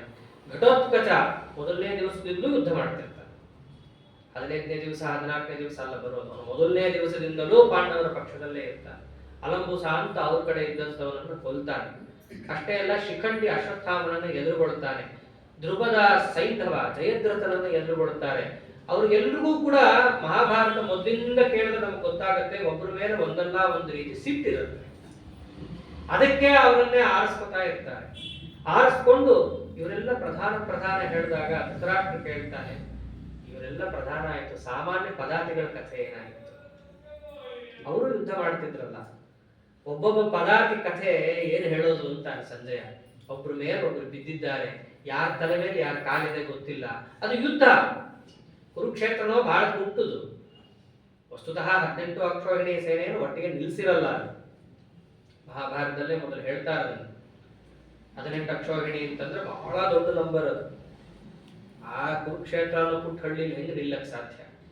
ಹಂಗಲ್ಲ, ಕೆಲವೊಬ್ಬರನ್ನ ರಿಸರ್ವ್ ಅಂತ ಇಟ್ಟಿರ್ತಾರೆ. ಪ್ರಧಾನ ಯೋಧರೆಲ್ಲರೂ ಬಂದಿರ್ತಾರೆ. ಮತ್ತೆ ಸೈನಿಕರ ಮಧ್ಯದಲ್ಲಿ ವಿಂಗಡಣೆಯಾಗಿ ಎಷ್ಟು ಬೇಕೋ ಅಷ್ಟನ್ನು ಮಾತ್ರ ನಿಲ್ಲಿಸಿರ್ತಾರೆ. ಒಟ್ಟು ಸಂಖ್ಯೆ 18 ಅಕ್ಷೋಹಿಣಿ ಬಂತು. ಪ್ರತಿ ದಿವಸನೂ 18 ಅಕ್ಷೋಹಿಣಿ ಸೇನೆಯನ್ನು ಕತ್ತಿ ಗುರಾಣಿ ಹಿಡ್ಕೊಂಡು ಹೋರಾಡಿತು ಅಲ್ಲ. ಹಾಗಾಗಿ ಅಷ್ಟು ಸೇನೆಯನ್ನ ತರದಿದ್ರು, ಎಷ್ಟು ತಂದಿರ್ತಾರೋ ಅಷ್ಟಕ್ಕೂ ಕೂಡ ನಿಲ್ಲಿಕ್ಕೆ ಜಾಗ ಇಲ್ಲ. ಒಬ್ರು ಮೇಲೊಬ್ರು ಬೀಳ್ತಾ ಇದ್ದಾರೆ. ಆನೆ, ಕುದುರೆ, ಒಂಟೆ ಪ್ರತಿಯೊಬ್ಬರೂ ಕೂಡ ಏನಾಗ್ತಾ ಇದೆ ಗೊತ್ತಿಲ್ಲ. ಅಲ್ಲಿ ಮ್ಲೇಚ್ಛರು, ಆರ್ಯರು ಇವರೆಲ್ಲರೂ ಬಂದಿರ್ತಾರೆ ಅಂತ ಇದೆ. ಅಲ್ಲೂ ಒಂದು ಒಳ್ಳೆ ಚಿತ್ರಣವನ್ನು ಕೊಡ್ತಾರೆ. ಯಾವಾಗ ಧರ್ಮರಾಜ ಯುದ್ಧವನ್ನ ಪ್ರಾರಂಭ ಮಾಡಬೇಕು ಅಂತಾನೋ, ಮಂಗಳಾಶಾಸನೆಯನ್ನು ತಗೊಳ್ತಾನೋ ಎಲ್ಲ ಬ್ರಾಹ್ಮಣರ ಕೈಯಲ್ಲಿ, ಆ ಮಾತಲ್ಲಿ ಮ್ಲೇಚ್ಛರಿಗೆ ಏನಾಗ್ತಾ ಇದೆ ಅಂತಾನೆ ಅರ್ಥ ಆಗಲ್ಲ. ಯಾಕೆ ಅವ್ರ ಸೇನೆಯೂ ಬಂದಿರುತ್ತಲ್ಲಿ. ಏನೋ ವೇದ ಶ್ರವಣ ಕೇಳಿಸ್ತಾ ಇದೆ. ಒಬ್ಬ ಯಾರೋ ಅಲ್ಲಿ ಹೋಗಿ ಇಲ್ಲಿ ಬಂದ, ಅವ್ರಿಗೆ ಯಾರು ಗೊತ್ತಿಲ್ಲ. ಧರ್ಮರಾಜ ಯಾರು ಗೊತ್ತಿಲ್ಲ, ಭೀಮ ಯಾರು ಗೊತ್ತಿಲ್ಲ, ಏನೂ ಗೊತ್ತಿಲ್ಲ. ಆ ಮ್ಲೇಚ್ಛರ ದೊರೆ ಇವರ ಅಧೀನ, ಅವನು ಬಂದಿದ್ದ, ಅವನಿಗೆ ಎಷ್ಟು ಗೊತ್ತು ಅಷ್ಟೇ. ಸೈನಿಕರಿಗೆಲ್ಲ ಗೊತ್ತೇ ಇಲ್ಲ. ಅವರವಾಗ ಕೇಳ್ತಾರೆ, ಏನ್ ನಡೀತಾ ಇದೆ? ಇಲ್ಲ, ಮಂಗಳಾಶಾಸನೆ. ಯಾರವರು? ಪಾಂಡವರು ಅಂತ.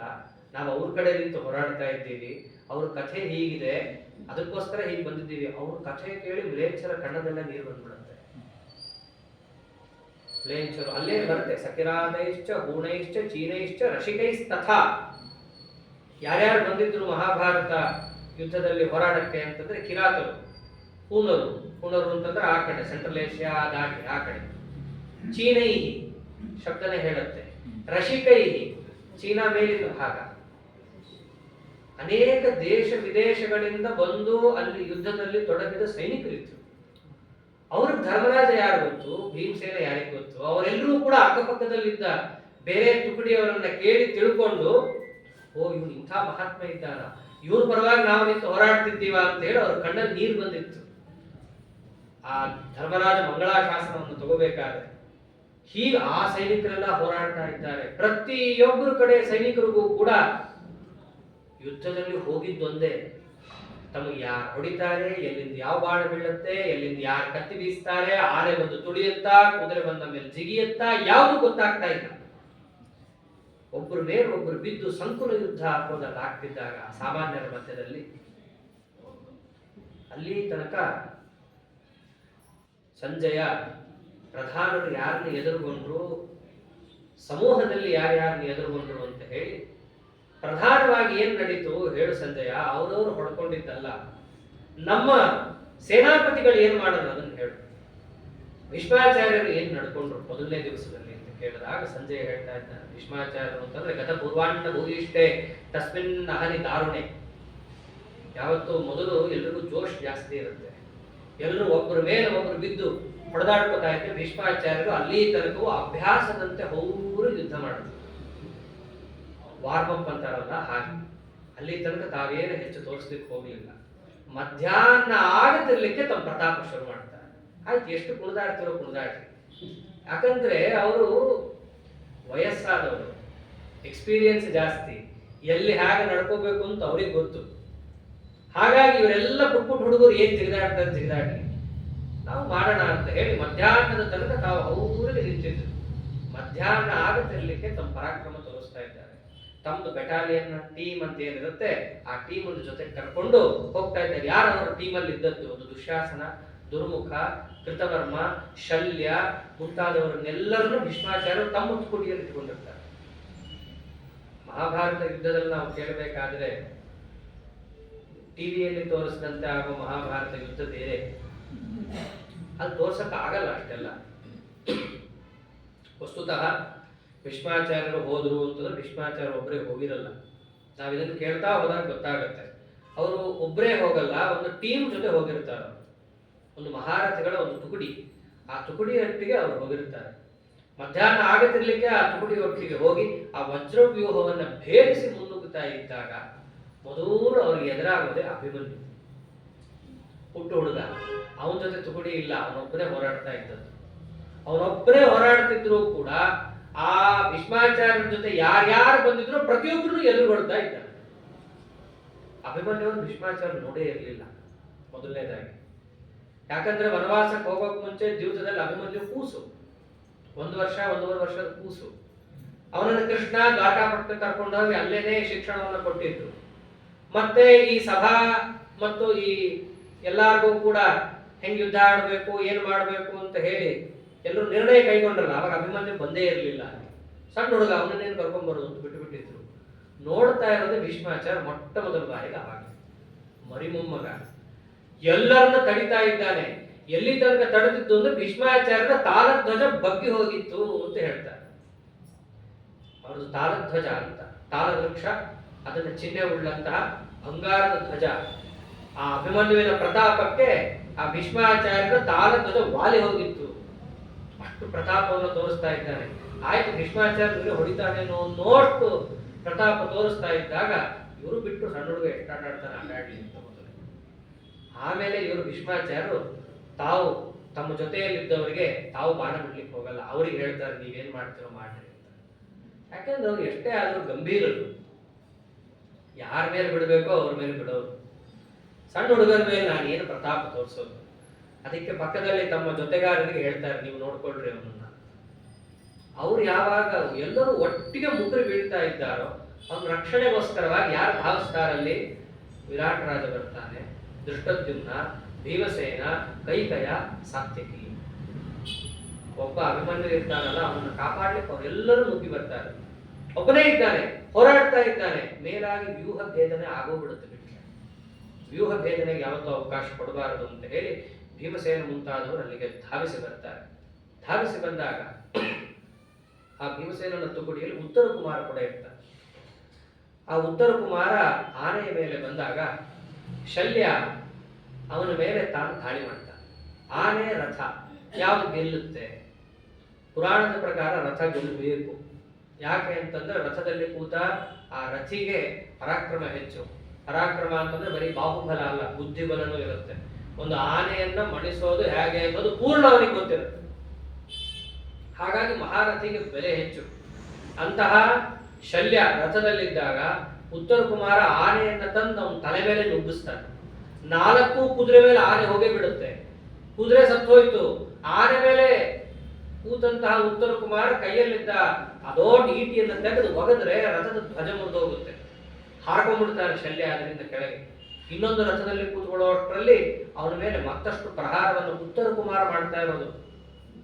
ಯಾವ ಉತ್ತರ ಕುಮಾರ ಭಯಕ್ಕೆ ಹೆಸರುವಾಸಿನೋ ಆ ಉತ್ತರ ಕುಮಾರ ಒಬ್ಬ ವೀರನ ಉಪದೇಶಕ್ಕೆ ಒಳಗಾಗಿ ಇಷ್ಟು ಮಹಾರಥಿ ಆಗೋಗ್ತಾನೆ.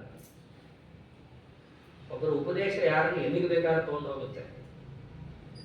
ಹೆದರ್ಕೊಂಡು ಓಡೋಗ್ತಿದ್ದವನನ್ನ ಅರ್ಜುನ ಎಳ್ಕೊಂಡ್ಬಂದು ಕೂಡಿಸಿ ಹೆಂಗೆ ಬದುಕಬೇಕು ಹೇಳ್ಕೊಡ್ತೀನಿ ಕೇಳಿಸ್ಕೋ ಅಂತ ಹೇಳಿ ನನ್ನ ಮಹಾರಥಿಯನ್ನಾಗಿ ಮಾಡ್ತಾನೆ. ಆ ಉತ್ತರ ಕುಮಾರ ಹೋರಾಡ್ತಾ ಇದ್ದಾನೆ, ವಿರಾಟ್ ರಾಜನ ಮಗ. ಅಷ್ಟು ಹೋರಾಟ ಮಾಡಬೇಕಾದ್ರೆ ಶಲ್ಯ ಬದುಕುದ್ನೋ ಸತ್ತೋ ಅನ್ನೋಂಗಾಗಿತ್ತು ಅವನ ಸ್ಥಿತಿ. ಕಡೆಗೆ ಅವನು ಪರಾಕ್ರಮಿ. ಶಕ್ತಿಯಾಯುಧವನ್ನು ತೆಗೆದು ಉತ್ತರ ಕುಮಾರನ ತಲೆ ಮೇಲೆ ಎಸಿತಾನೆ. ಕವಚಕ್ಕೆ ಬೀಳುತ್ತೆ. ಆನೆಯಿಂದ ಹಾಗೆ ಕೆಳಗೆ ಬೀಳ್ತಾನೆ, ಮೂರ್ಛೆ ಹೋಗ್ತಾನೆ. ಅಷ್ಟರಲ್ಲಿ ಹಾರಿ ಖಡ್ಗದಿಂದ ಆನೆಯ ಸೊಂಡನ್ನು ಕತ್ತರಿಸ್ತಾನೆ ಶಲ್ಯ. ಇನ್ನೇನು ಉತ್ತರನ್ನೇ ಕೊಲ್ಲಬೇಕು ಅಂತ ಹೋಗಿ ನೋಡ್ತಾನೆ, ಅಷ್ಟರಲ್ಲಿ ಅವನೇ ಸತ್ತೋಗಿರ್ತಾನೆ. ಅಷ್ಟು ಶಕ್ತಿಯಾಯುಧಕ್ಕೇನೆ ಅವನು ಮರಣವನ್ನು ಹೊಂದಿರ್ತಾನೆ. ಯಾವಾಗ ಉತ್ತರ ಕುಮಾರ ಸಟ್ನೋ ಅವನಿಗೊಬ್ಬ ತಮ್ಮ ಇರ್ತಾನೆ. ಅವನ ಹೆಸರು ಶ್ವೇತ ಅಂತ. ಅಣ್ಣ ಸತ್ತಿದ್ದು ನೋಡಿ ಪೂರ್ಣ ಕ್ರುದ್ಧನಾಗೋಗ್ತಾನೆ. ಸಾಮಾನ್ಯವಾಗಿ ಶ್ವೇತನ ಉಲ್ಲೇಖ ಬರೋದಿಲ್ಲೇ. ಅವನವಾಗ ವಿರಾಟ್ ರಾಜನ ಸೇನೆಯನ್ನ ಒಂದು ತುಕುಡಿಗೆ ಸೇನಾಪತಿ ಅಂತ. ಯಾಕೆಂತಂದ್ರೆ ಸೇನೆಗೆ ಪ್ರಧಾನ ಸೇನಾಪತಿ ದೃಷ್ಟದ್ಯುಮ್ನ ಆದರೂ ಅಲ್ಲಲ್ಲಿ ಪುಟ್ಟ ಪುಟ್ಟ ತುಕಡಿಗಳಿರ್ತಾರೆ. ಆ ತುಕಡಿಯನ್ನು ನಡೆಸೋನು ಬೇರೆ ಬೇರೆಯವರಾಗಿರ್ತಾರೆ. ಹಾಗೆ ಆ ಶ್ವೇತ ಅನ್ನೋನು ಆ ತುಕಡಿಯನ್ನು ನಡೆಸ್ತಾ ನಮ್ಮಣ್ಣನ ಕೊಂದರಲ್ಲ ಅಂತ ಹೇಳಿ ಕ್ರುದ್ಧನಾಗಿ ಅವನು ಎಲ್ಲಾ ಕೌರವರ ಸೇನೆಯ ಮೇಲೆ ಮುಗಿಬೀಳ್ತಾ ಇದ್ದಾನೆ. ಆ ಶ್ವೇತ ಯಾವ ಶಲ್ಯರಾಜ ತನ್ನ ತಮ್ಮನನ್ನ ಕೊಂದನೋ ಅವನ ಮೇಲೆ ನೇರವಾಗಿ ನುಗ್ಗುತ್ತಾ ಇದ್ದಾನೆ. ಮೊದಲೇ ಇವನು ರಥದಿಂದ ಹಾರಿದ್ದ, ಸತ್ನೋ ಬದುಕುದ್ನೋ ಅಂತ ಆನೆಯಿಂದ ತಪ್ಪಿಸ್ಕೊಂಡಿದ್ದ. ಅವನೊಬ್ಬನ ಮೇಲೆ ಇವನು ದಾಳಿ ಮಾಡಿದಾಗ ಅವನ ಜೊತೆಗಾರರೆಲ್ಲರೂ ಅವನ ರಕ್ಷಣೆಗೆ ಬರ್ತಾರೆ. ಅವನ ಜೊತೆಗಾರ ರಕ್ಷಣೆಗೆ ಬಂದಾಗ ಅವನನ್ನು ಎದುರುಗೊಳ್ಳೋದು ಯಾರು? ಶ್ವೇತನನ್ನು. ಯಾರಿಗೂ ಅದು ಊಹೆ ಕೂಡ ಇರಲ್ಲ. ಶ್ವೇತ ಅಂತನೊಬ್ಬ ಇದ್ದಾನೆ, ಅವನು ಯುದ್ಧ ಮಾಡ್ತಾನೆ, ಅವನೊಂಥರ ಸರ್ಪ್ರೈಸ್ ವಾರಿಯರ್. ಆ ಯುದ್ಧದಲ್ಲಿ ಯಾರು ಗಣನೆಗೆ ತಗೊಂಡಿರಲ್ಲ. ಅವರು ಅರ್ಜುನ ಬರ್ತಾರೆ, ಭೀಮ ಬರ್ತಾನೆ, ನಕುಲ ಬರ್ತಾನೆ, ಸಹದೇವ ಬರ್ತಾನೆ, ಯಾರು ಬರ್ತಾನೆ ಇಲ್ಲ. ಯಾರು ಶ್ವೇತ ವಿರಾಟ್ ರಾಜನ ಮಗ ಕೇಳಿದ್ರಷ್ಟೇ. ಅವನು ಅಷ್ಟು ಪರಾಕ್ರಮದಿಂದ ಯುದ್ಧ ಮಾಡ್ತಾ ಇದ್ರೆ ಎಲ್ಲಿ ತನಕ ಮೃತ್ಯೋರಾಸ್ಯ ಮನುಪ್ರಾಪ್ತಂ ಮದ್ರರಾಜ ಮಮೋಚಯತ್. ಆಯ್ತು, ಇನ್ನೇನು ಹಿಡಿದ ಆ ಶಲ್ಯನನ್ನ ಕೊಂದೇ ಬಿಡಬೇಕು ಅಂತ ಹೋಗುವಾಗ ಭೀಷ್ಮಾಚಾರ್ಯ ಬರ್ಬೇಕಾಗತ್ತೆ ಕಾಪಾಡಕ್ಕೆ. ಯಾಕೆ ಅವರೆಲ್ಲ ಒಂದೇ ತುಕುಡಿಯಲ್ಲಿದ್ದವರು, ಅಲ್ಲೇ ಅಕ್ಕಪಕ್ಕದಲ್ಲಿ ನಡೀತಾ ಇದೆ. ಅವನನ್ನು ಕೊಲ್ತಾನೆ ಅಂತಂದು ಹೋದಾಗ ಭೀಷ್ಮಾಚಾರ್ಯರು ತಾವೇ ಬಂದು ತಪ್ಪಿಸ್ತಾರೆ. ಬಾದ ತಟ್ಟಿರ್ತಾನೆ ಮೃತ್ಯುದು, ಬಿಡಿಸ್ಕೊಂಡ್ಬಂದ್ರು ಭೀಷ್ಮಾಚಾರ್ಯರು. ಅಂದ್ರೆ ಅಷ್ಟು ಪರಾಕ್ರಮವನ್ನು ತೋರಿಸ್ತಾ ಇರ್ತಾರೆ. ಆ ಪರಾಕ್ರಮವನ್ನು ನೋಡ್ತಾ ಇದ್ರೆ ಧೃತರಾಷ್ಟ್ರ ಕೇಳ್ತಾ ಇದ್ದಾನೆ, ಯಾರು ಈ ಶ್ವೇತ? ಇವನ್ ಪರಾಕ್ರಮ ಎಲ್ಲಿಂದ ಬಂತು? ಯಾಕೆ ಹಿಂಗಾಯ್ತು? ನಮ್ಮವ್ರು ಏನ್ ಮಾಡೋದು? ಭೀಷ್ಮಾಚಾರ್ಯ ತಡೆದ್ರ ಅವನನ್ನ ಅಂತ ಕೇಳಿದ್ರೆ ಸಂಜಯ ಹೇಳ್ತಾನೆ, ಅಲ್ಲಿ ಭೀಷ್ಮಾಚಾರ್ಯರು ಹೇಗೆ ನುಗ್ಗಿ ಬಂದ್ರು ಒಂಚೂರು ಕೇಳ್ಕೊ. ಅದು ಏನೋ ಮೈಸೂರು ರೋಡ್ ಅಲ್ಲ, ಹೈವೇ ತರ ಹೋದಾಗ ಹೋಗಕ್ಕೆ, ಬಂದಾಗ ಬರ್ಲಕ್ಕೆ. ಮಧ್ಯದಲ್ಲಿ ಎಷ್ಟೋ ಹೆಣದ ರಾಶಿ ಬಿದ್ದಿದೆ. ಇವ್ರದ್ದು ಹೋಗ್ಬೇಕಾಗಿದ್ದು ರಥ, ನಡ್ಕೊಂಡು ಅಲ್ಲ. ಆ ರಥದಲ್ಲಿ ಆ ಕುದುರೆಗಳು ಹೋಗ್ತಾ ಚಕ್ರಕ್ಕೆ ಸಿಕ್ಕಾಕೊಂಡಿರೋ ಎಷ್ಟೋ ಶರೀರದ ಮೇಲೆ ಅದು ನುಗ್ಗಿ ಹೋಗಬೇಕು.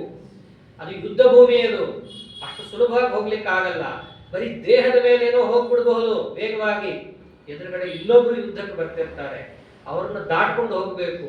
ಅಂಥದ್ದು ಭೀಷ್ಮಾಚಾರ್ಯರು ಏನಾದರೂ ಕೂಡ ನುಗ್ಗಿ ಬಂದ್ರು ಅಂತಂದ್ರೆ ಆ ಶಲ್ಯನನ್ನ ಕಾಪಾಡಬೇಕಾದ್ರೆ ಮಧ್ಯದಲ್ಲಿ ಬೇರೆ ಸೈನಿಕರು ಇರ್ತಾರಲ್ಲ, ಭೀಷ್ಮಾಚಾರ್ಯರ ಕಾಲಿಗೆ ಸಿಕ್ಕರು ಅಂತಂದ್ರೆ ಗಜೋ ಹತಃ ಶಿರಶ್ಚಿನ್ನಂ ವರ್ಮ ಭಿನ್ನಂ ಹತೋ ಹಯ ಅಹತಃ ಕೋಪಿ ನೈವಾಸಿ ಭೀಷ್ಮೇ ನಿಪ್ನತಿ ಶತ್ರವಾನ್.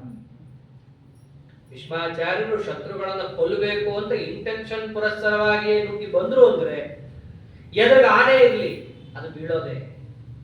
ಅದೇನೆ ಬೇರೆ ಯಾರಾದರೂ ಸೈನಿಕ ತಲೆ ಎತ್ತಿ ಬಂದಾದ್ರೆ ತಲೆ ಹೋಗ್ತಾ ಇತ್ತು, ಅವನ ಕವಚ ಕುಂಡಲಗಳು ಹರಿದು ಹೋಗ್ತಾ ಇದ್ವು, ಕುದುರೆ ಬಂದ್ರೆ ಸಾಯ್ತಾ ಇತ್ತು. ಅಷ್ಟೇ ಅಲ್ಲ, ಅಹತಃ ಕೋಪಿ ನೈವಾಸಿ, ಭೀಷ್ಮರ ಎದುರಿಗೆ ಯಾರಾದ್ರೂ ಉಸಿರು ತಗೊಂಡ್ಬಂದ್ರೆ ಅವನಿಗೆ ಉಸಿರು ಇರ್ತಿರ್ಲಿಲ್ಲ. ಅಂತಹ ಪರಾಕ್ರಮದಲ್ಲಿ ಭೀಷ್ಮರು ನುಗ್ಗಿದ್ದು ಅವನನ್ನು ಕಾಪಾಡಲಿಕ್ಕೆ ಅಂತ. ಹಾಗೇನೆ ಶ್ವೇತನು ಸುಮ್ಮನೆ ಇರಲಿಲ್ಲ, ಅವನು ಹಾಗೇನೆ ಕೌರವರ ಸೇನೆಯಲ್ಲಿದ್ದಂತಹ ಒಂದೇ ಒಂದು ಆನೆಯು ತನ್ನ ಎದುರು ತಲೆ ಎತ್ತಬಾರದು ಅಂತ ಹೋರಾಡ್ತಾ ಇದ್ದ, ಕುದುರೆ ಶಬ್ದ ಮಾಡಬಾರದು ಅಂತ ಹೋರಾಡ್ತಾ ಇದ್ದ. ಒಬ್ಬೊಬ್ರು ಅಂಥ ಪರಾಕ್ರಮಿಗಳಿದ್ರು. ಎಲ್ಲಿ ತನಕ ಆ ಶ್ವೇತನ ಒಂದು ಪರಾಕ್ರಮಕ್ಕೆ ಆ ಕೌರವರ ಪಾಳೆಯದಲ್ಲಿ ಭೀಷ್ಮರ ತುಕುಡಿಯಲ್ಲಿದ್ದಂತಹ ಪ್ರತಿಯೊಬ್ಬರು ರಥದಿಂದ ಕೆಳಗೆ ಬಿದ್ದೋಗಿದ್ರು. ಎಷ್ಟೋ ಜನ ತುಕುಡಿಯಲ್ಲಿ ಬಂದವರಲ್ಲ, ಒಬ್ರು ರಥದಲ್ಲಿ ಕಾಣಿಸ್ತಾನೆ ಇಲ್ಲ, ಆದ್ರೆ ಒಬ್ರು ಮಾತ್ರ ರಥದಲ್ಲಿ ನಿಂತಿದ್ರು. ಹಾಗೆ ದೃಷ್ಟಾಂತ ಬಹಳ ಚೆನ್ನಾಗಿ ಕೊಡ್ತಾನೆ ಸಂಜಯ. ಭೀಷ್ಮಂ ಶಾಂತನವಂ ಯುದ್ಧೆ ಸ್ಥಿತಾ ಪಶ್ಯಾಮ ಸರ್ವಶಃ ಅಧೀನೋ ದೀನ ಸಮಯೇ ಭೀಷ್ಮೋಸ್ಮಾಕಂ ಮಹಾವೇ. ಹೇಗಿದ್ದ? ಏಕಸ್ತಸ್ಥೌ ನರವ್ಯಾಗ್ರಹ ಗಿರಿರ್ ಮೇರು ನಿವಾಚನ. ಎಲ್ಲರೂ ಕೂಡ ರಥದಿಂದ ಕೆಳಗೆ ಬಿದ್ದೋಗಿದ್ರೆ ಒಬ್ಬ ಮಾತ್ರ ರಥದಲ್ಲೇ ನಿಂತಿದ್ದ ಕಡೆ ತನಕ. ಹೇಗೆ ಅಂತಂದ್ರೆ ಈ ಹಿಮಾಲಯದಲ್ಲಿ ಸೂರ್ಯ ಬರ್ತಾನೋ ಬರಲ್ವೋ ಅಂತ ಹೇಳಿ ಹೆಂಗೆ ಇರ್ತಾನೋ ಹಾಗೆ ಆ ಎಲ್ಲ ಸೈನಿಕರ ಮಧ್ಯದಲ್ಲಿ ಒಬ್ಬನೇ ಒಬ್ಬ ಸೈನಿಕನಾಗಿ ರಥದಲ್ಲಿ ಕೂತವನು ಭೀಷ್ಮ ಒಬ್ಬನೇ. ಅಂತಹ ಭೀಷ್ಮ ಎದುರುಗೊಳ್ತಾ ಇದ್ದಾನೆ ಶ್ವೇತನನ್ನ. ಎದುರುಗೊಂಡ್ರು ಶ್ವೇತನಿಗೆ ಕೋಪ ಬಹಳ ಇತ್ತಲ್ಲ, ಭೀಷ್ಮರ ಮೇಲೆ ಎಷ್ಟು ಪ್ರತಾಪ ತೋರಿಸ್ತಾ ಇದ್ದಾನೆ ಅಂದ್ರೆ ಭೀಷ್ಮರದ್ದೇ ಮೇಲುಗೈ ಆಗುತ್ತೆ ಅಂತ ಎಲ್ಲರೂ ಅನ್ಕೊಂಡಿದ್ರು ಮೊದಲು. ಕಡೆಗೆ ಆ ಶ್ವೇತನೇ ಭೀಷ್ಮರನ್ನ ಬೀಳಿಸಿದ ರಥದಿಂದ. ಅಭಿಮನ್ಯು ಬರೀ ಧ್ವಜ ಅಲ್ಲಾಡಿಸಿದ್ದ ಅಷ್ಟೇ. ಶ್ವೇತನ ಪರಾಕ್ರಮಕ್ಕೆ ಅವರ ಧ್ವಜ ಕೆಳಗೆ ಮುರಿದು ಬಿದ್ದೇ ಬಿಡುತ್ತೆ ಭೀಷ್ಮರ ರಥದ್ದು. ಸಾಮಾನ್ಯವಾಗಿ ಯುದ್ಧದಲ್ಲಿ 4-6 ಜನ ಅಲ್ಲ, ಸಾವಿರಾರು ಜನರ ಮಧ್ಯೆ ಇರ್ತಾರೆ. ಏನ್ ನಡೀತಾ ಇದೆ ಅನ್ನೋದು ಕೂಡ ಗೊತ್ತಾಗಲ್ಲ. ದುರ್ಯೋಧನ ಅಲ್ಲಿ ಇಲ್ಲಿ ಕಣ್ಣು ಆಡಿಸ್ತಾ ಇದ್ದ. ಭೀಷ್ಮಾಚಾರ್ಯ ರಥದ ಮೇಲೆ ಧ್ವಜನೇ ಇಲ್ಲ. ಬಿದ್ರು ಭೀಷ್ಮ ಅಂತಾನೆ ಅನ್ಕೊಂಡ ಅವನು. ಹೋಯ್ತು, ನಾನೇನೋ ಬಹಳ ಅನ್ಕೊಂಡಿದ್ದೆ, ಇವ್ರು ನಂಬ್ಕೊಂಡು ಯುದ್ಧ ಶುರು ಮಾಡಿದೆ, ಬಿದ್ದೆ ಹೋದ್ರ ಇವರು. ಅಲ್ಲಿ ಇಲ್ಲಿ ಕೇಳ್ದ, ಇಲ್ಲ ಇಲ್ಲ ಬಹಳ ಧ್ವಜ ಮಾತ್ರ ಬಿದ್ದಿದೆ, ಅವ್ರಿಗೆ ರಥದಲ್ಲೇ ಇದ್ದಾರೆ ಅಂತ ತಿಳ್ಕೊಂಡ.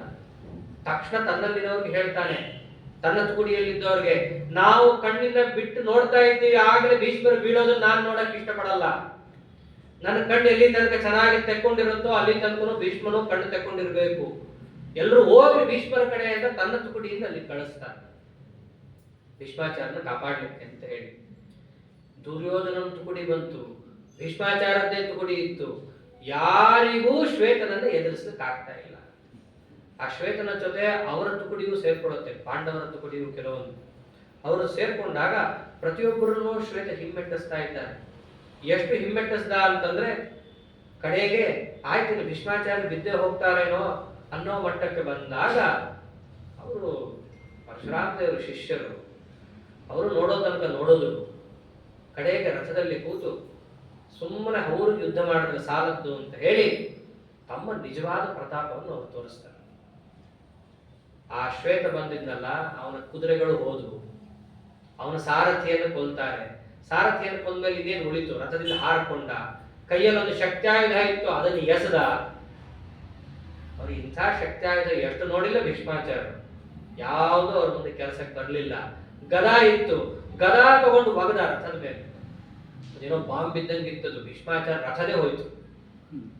ಅಷ್ಟೊಂದು ದುಶಾಸನ ಇನ್ನೊಂದು ರಥ ತಂದುಕೊಟ್ಟ, ಅಲ್ಲಿ ಕೂತ್ರು. ಆಗ ಅಶರೀರವಾಣಿ ಆಗುತ್ತೆ.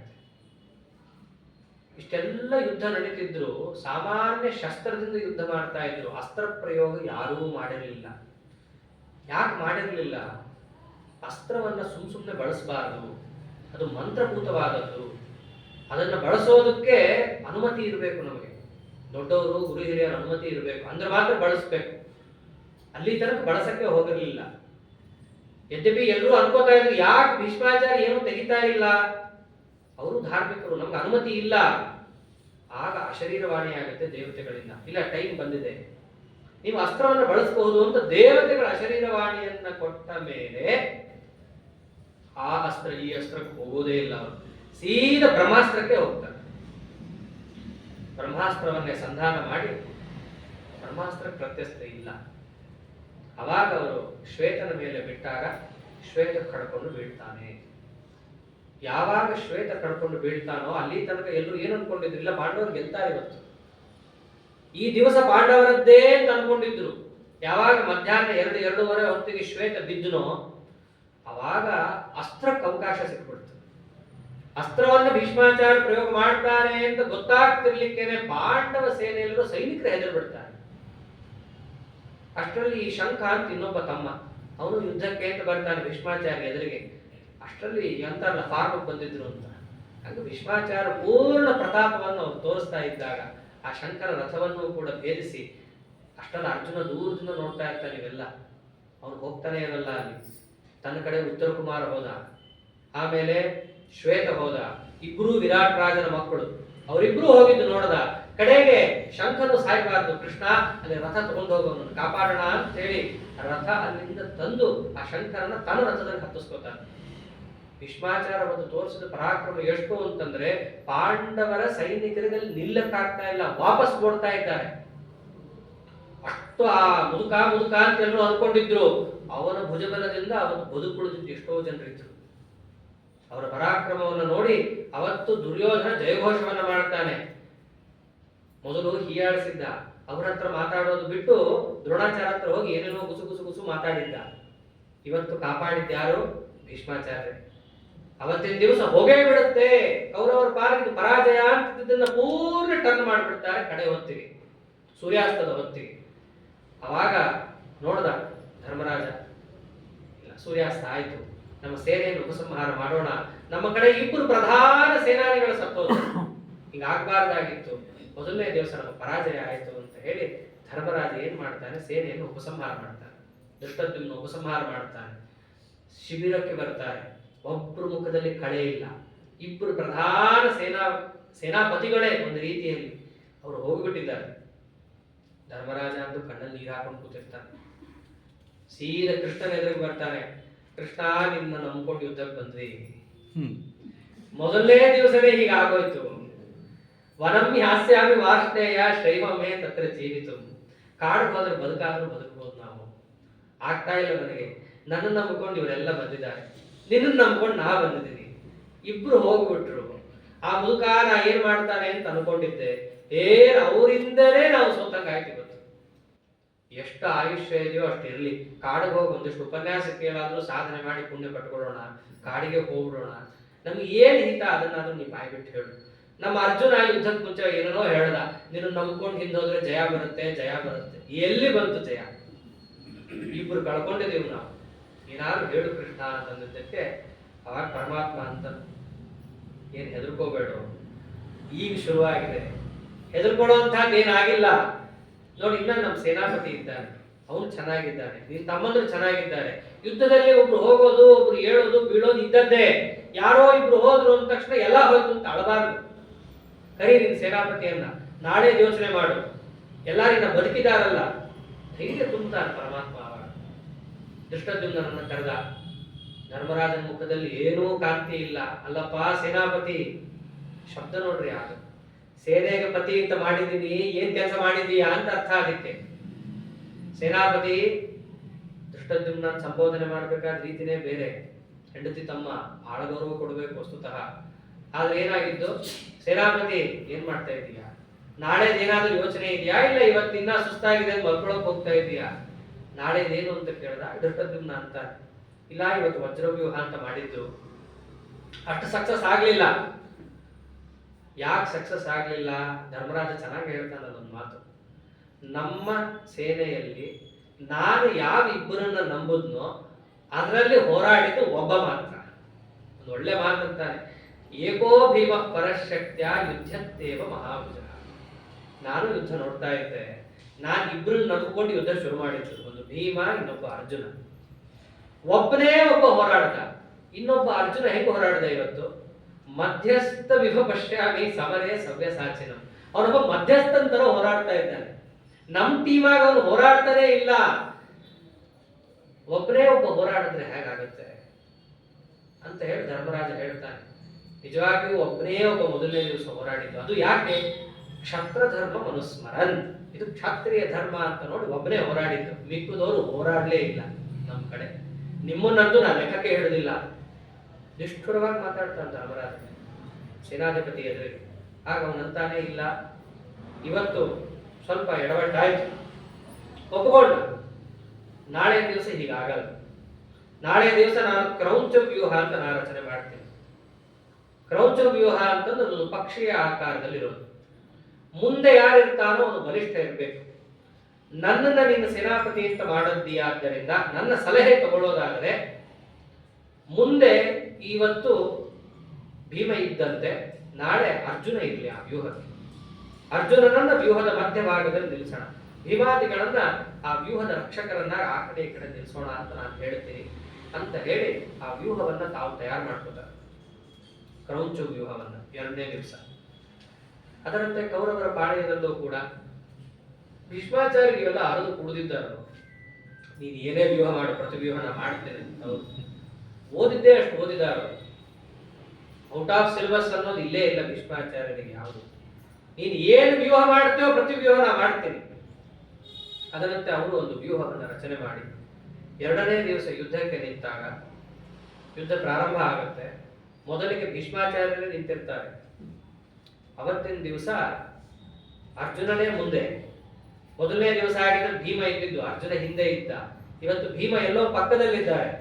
ಹಾಗಾಗಿ ಅರ್ಜುನನೇ ಭೀಷ್ಮನನ್ನು ಎದುರುಗೊಳ್ಳಬೇಕಾದ ಅನಿವಾರ್ಯತೆ ಬರುತ್ತೆ. ಎಲ್ಲರೂ ನೋಡ್ತಾ ಇರ್ತಾರೆ. ಅಭಿಪತ್ಯ ಮಹಾಬಾಹು ಭೀಮೋ ಭೀಷ್ಮೋ ಭೀಮ ಪರಾಕ್ರಮ ಸೌಭದ್ರೇ ಭೀಮಸೇನೇ ಚ ಸಾತ್ಯಕೌ ಚ ಮಹಾರಥೆ ಕೈಕಯೇ ಚ ವಿರಾಟೇ ಚ ಧೃಷ್ಟದ್ಯುಮ್ನೇ ಚ ಪಾರ್ಶ್ವತ ಏತೇಷು ನವವೀರೇಷು ಚೇದಿಮತ್ಸು ಚ ಚಾಪಿಭೂಃ ವವರ್ಷ ಶರವರ್ಷಾಣಿ ಕುರು ವೃದ್ಧ ಪಿತಾಮಹಃ. ಇವನೇನೋ ಕ್ರೌಂಚ ವ್ಯೂಹ ಪಕ್ಷಿ ಅದು ಇದು ಅಂತ ಮಾಡಿರ್ತಾನೆ. ಅರ್ಜುನನಿಗೆ ಮನಸ್ಸೇ ಇಲ್ಲ. ಏನೋ ಬಾಣ ಬಿಡಬೇಕು ಬಿಡ್ತಾ ಇರ್ತಾನೆ. ಭೀಷ್ಮಾಚಾರ್ಯರು ನೋಡೋ ತನಕ ನೋಡಿದ್ರು, ಹೋಪ್ಲೆಸ್ ಇವನು ಅಂತ ಹೇಳಿ ಬೇರೆ ಕಡೆ ಹೋಗ್ಬಿಡ್ತಾರೆ. ಎಲ್ಲಿಗೆ ಹೋದ್ರು? ಸೀದಾ ವ್ಯೂಹವನ್ನೇ ಭೇದಿಸ್ಬಿಡ್ತಾರೆ. ಆ ಪಕ್ಷಿ ಅಂತ ವ್ಯೂಹ ರೆಕ್ಕೆಯನ್ನೇ ಭೇದಿಸ್ಕೊಂಡು ಹೋಗ್ಬಿಡ್ತಾರೆ. ವ್ಯೂಹಂ ಅಭೇದ್ಯತ, ಆ ವ್ಯೂಹವನ್ನೇ ಭೇದಿಸಿ ಆ ವ್ಯೂಹಕ್ಕೇನೆ ಏನು ಶಕ್ತಿ ಇದೆ ಅನ್ನೋದು ಅವ್ರು ಮಾಡಿಬಿಡ್ತಾರೆ. ಅದನ್ನ ನೋಡಿದಾಗ ಅರ್ಜುನ ಮುಂದೆ ಇರ್ತಾನೆ, ಪಕ್ಷಿಯ ಮುಂಭಾಗ ರೆಕ್ಕೆಯೇ ಕಳೆದು ಹೋಗುತ್ತೆ. ಏನ್ ಮುಂದೆ ರೆಕ್ಕೆ ಕಳೆದು ಹೋದ್ರೆ ಮುಂದಿದ್ರೆ ಹಿಂದಿದ್ರೆ.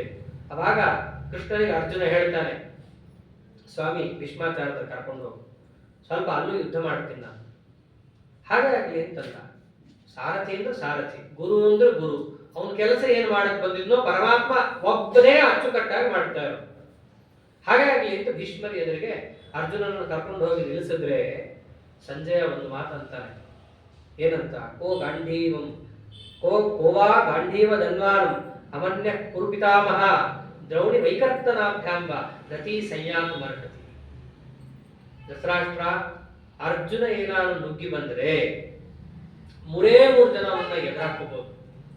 ಒಂದು ಕುರುಪಿತಾಮಹ ಭೀಷ್ಮಾಚಾರ್ಯ ಎದುರುಗೊಳ್ಬಹುದು, ಇಲ್ಲ ದ್ರೋಣಾಚಾರ್ಯ ಎದುರುಗೊಳ್ಬಹುದು, ಇಲ್ಲ ವೈಕರ್ತನಾಭ್ಯಾಂ ಕರ್ಣ ಎದುರುಗೊಳ್ಬಹುದು. ಇಲ್ಲಿ ಕರ್ಣ ಯುದ್ಧಕ್ಕೆ ಬಂದಿಲ್ಲ, ದ್ರೋಣಾಚಾರ್ಯರು ಅವ್ರ ಟೀಮಲ್ಲೇ ಇಲ್ಲ. ಎದುರುಗೊಳ್ಬೇಕಾದ್ರೆ ಭೀಷ್ಮ ಒಬ್ಬರೇ. ಅವ್ರಿಗೆ ಎದುರುಗೊಂಡ್ರು ಅರ್ಜುನನನ್ನ. ಆದ್ರೆ ಭೀಷ್ಮಾಚಾರ್ಯ ಒಬ್ಬರೇ ಅಲ್ವಲ್ಲ, ಅವ್ರ ಜೊತೆ ಎಷ್ಟೋ ಸೈನಿಕರು ಕೂಡ ಇದ್ರು, ಪ್ರಧಾನ ತುಕಡಿ. ಅವರ ಮೇಲೆ ಅರ್ಜುನ ಪ್ರತಾಪವನ್ನು ತೋರಿಸ್ತಾ ಇದ್ರೆ ದ್ರೋಣಾಚಾರ್ಯರು ಅವ್ರ ಜೊತೆ ಸೇರ್ಕೋತಾರೆ. ದ್ರೋಣ ಮತ್ತು ಭೀಷ್ಮರು ಇಬ್ಬರು ಒಟ್ಟಿಗೆಯಾಗಿ ಬಂದರೂ ಕೂಡ ಅರ್ಜುನ ಅರ್ಧ ಮನಸ್ಸಿನಿಂದ ಯುದ್ಧ ಮಾಡಿದ್ರು ಅರ್ಜುನನನ್ನು ಬಗ್ಸಕ್ಕಾಗಲ್ಲ ಅವರಿಬ್ಬರಿಗೂ. ಅರ್ಜುನ ಪೂರ್ಣ ಮನಸ್ಸಿನ ಯುದ್ಧನೇ ಮಾಡ್ತಾ ಇಲ್ಲ. ಭೀಷ್ಮಾಚಾರ್ಯ ಅವರನ್ನು ಬಿಟ್ಟು ಹೋಗ್ಬಿಟ್ಟಿರ್ತಾರೆ, ಇವನೇನು ಯುದ್ಧ ಮಾಡ್ತಾ ಇಲ್ಲ ಅಂತ. ಅಂತಹದ್ದು ಸ್ವಲ್ಪ ಮನಸ್ಸಿನಿಂದ ಯುದ್ಧ ಮಾಡಕ್ ಶುರು ಮಾಡಿದ್ರು ಅರ್ಜುನನ್ನು ಎದುರ್ಸಕ್ಕಾಗ್ತಾ ಇಲ್ಲ ಅವರಿಬ್ಬರು. ಅವಾಗ ದುರ್ಯೋಧನನೇ ಅಂತಾನೆ, ಏನಿದು ಅಜ್ಜ, ಅರ್ಜುನನ ಎದುರುಗೊಳ್ತಾ ಇಲ್ಲ ನೀವು, ಅಲ್ಲಿಂದಲೇ ಕೂಗುತ್ತಾನವನು. ಇವನನ್ನು ಎದುರುಗೊಳ್ಬೇಕು ಅಂತಾನೆ ನಿಮ್ಮನ್ನು ಸೇನಾಪತಿ ಮಾಡಿದ್ದು, ನೀವೇ ಮಾಡ್ಲಿಲ್ಲ ಅಂದ್ರೆ ಏನು? ಈ ಜೀವತಿ ಗಾಂಧೇಯ ದ್ರೋಣೇಶ ರತಿನಾಂತರೇ. ಇನ್ನ ಚುಚ್ಚಿ ಏನಂತಾನೆ ಅಂತಂದ್ರೆ, ನಿಮ್ಮನ್ನ ನಂಬ್ಕೊಂಡು ಕರ್ಣನ ಹೊರಗೆ ಹಾಕಿದ್ದೀನಿ ನಾನು. ನಿಮ್ಮನ್ನ ನಂಬ್ಕೊಂಡು ಕರ್ಣನ ಹೊರಗೆ ಹಾಕ್ದೆ, ನೀವು ಯುದ್ಧ ಮಾಡ್ತಾ ಇಲ್ಲ, ಅವನು ಯುದ್ಧ ಮಾಡ್ತಾ ಇಲ್ಲ, ನಿಮ್ಮಿಬ್ಬರು ಜಗಳದಲ್ಲಿ ನಾ ಬಲಿ ಆಗ್ತಾ ಇದ್ದೀನಿ, ಸರಿಯಾಗಿ ಯುದ್ಧ ಮಾಡ್ರಿ ಅಂತಂತಾನೆ. ಆಗ ಭೀಷ್ಮಾಚಾರ್ಯ ಒಂದೇ ಮಾತನ್ನು, ಧಿಕ್ಷಾತ್ರಂ ಧರ್ಮಮಿತ್ಯುಕ್ತ ಪ್ರಾಯಾತ್ ಪಾರ್ಥರಥಂ ಪ್ರತಿ. ನನ್ನ ಕ್ಷತ್ರಿಯ ಧರ್ಮಕ್ಕೆ ಧಿಕ್ಕಾರವಿರಲಿ, ಯಾರಿಂದ ಬಯಸ್ಕೋಬೇಕಾದ ದುರವಸ್ಥೆ ನಂದು ಅಂತ. ಯಾರಿಗೋಸ್ಕರ ಪ್ರಾಣ ಬಿಟ್ಟು ಹೋರಾಡ್ತಾ ಇದ್ದೀನೋ ನನ್ನ ಮಹತ್ವನೇ ಅವನಿಗೆ ಗೊತ್ತಾಗ್ತಾ ಇಲ್ಲ. ನಾ ಮುದುಕ, ನನಗೆ ಹೇಳ್ತಾ ಇದ್ದಾನೆ ತಾನು ಹೋರಾಡಬೇಕು ಬಂದು ಶಕ್ತಿ ಇದ್ರೆ, ನನಗೆ ಅಲ್ಲೆಲ್ಲಿಂದೋ ಕೂಗ್ತಾನೆ ನಿನಗೋಸ್ಕರ ಅದು ಮಾಡದೆ ಇದು ಮಾಡದೆ ಹೋಗಿ ಯುದ್ಧ ಮಾಡು ಅಂತ. ಅದನ್ನ ನಾ ಕೇಳಿಸ್ಕೋಬೇಕು. ನಂದೆಂತ ಕರ್ಮ, ನನ್ನ ಕ್ಷತ್ರಿಯ ಧರ್ಮಕ್ಕೆ ಧಿಕ್ಕಾರ ಅಂತಂದ್ರು, ಮನಸ್ಸಿನಲ್ಲೇ ಬೈಕೊಂಡ್ರು. ಆಗ್ಲಿ, ನನ್ನ ಧರ್ಮ ಇದೆ ಯುದ್ಧ ಮಾಡೋದು ಅಂತ ಹೇಳಿ ಅರ್ಜುನನ ಜೊತೆ ಯುದ್ಧಕ್ಕೆ ಹೋಗ್ತಾ ಇದ್ದಾರೆ. ಕಡೆಗೆ ಎಷ್ಟೇ ಯುದ್ಧ ಮಾಡಿದ್ರು ಕೂಡ ಅಲ್ಲ, ಅರ್ಜುನನನ್ನ ಹಿಡಿಯಕ್ಕಾಗ್ತಾ ಇಲ್ಲ ಅವ್ರಿಗೆ. ಅವನು ಅರ್ಧ ಮನಸ್ಸು, ಯುದ್ಧ ಮಾಡಬೇಕು ಅಂತಲೇ ಮಾಡ್ತಾ ಇಲ್ಲ. ಅಷ್ಟು ಯುದ್ಧ ಮಾಡಿದ್ರು ಭೀಷ್ಮಾಚಾರ್ಯ ಏನು ಮಾಡಕ್ ಆಗ್ತಾ ಇಲ್ಲ. ಹೀಗೆ ಇವರಿಬ್ಬರು ಒಂದ್ ಕಡೆ ಯುದ್ಧ ನಡೀತಾ ಇತ್ತು.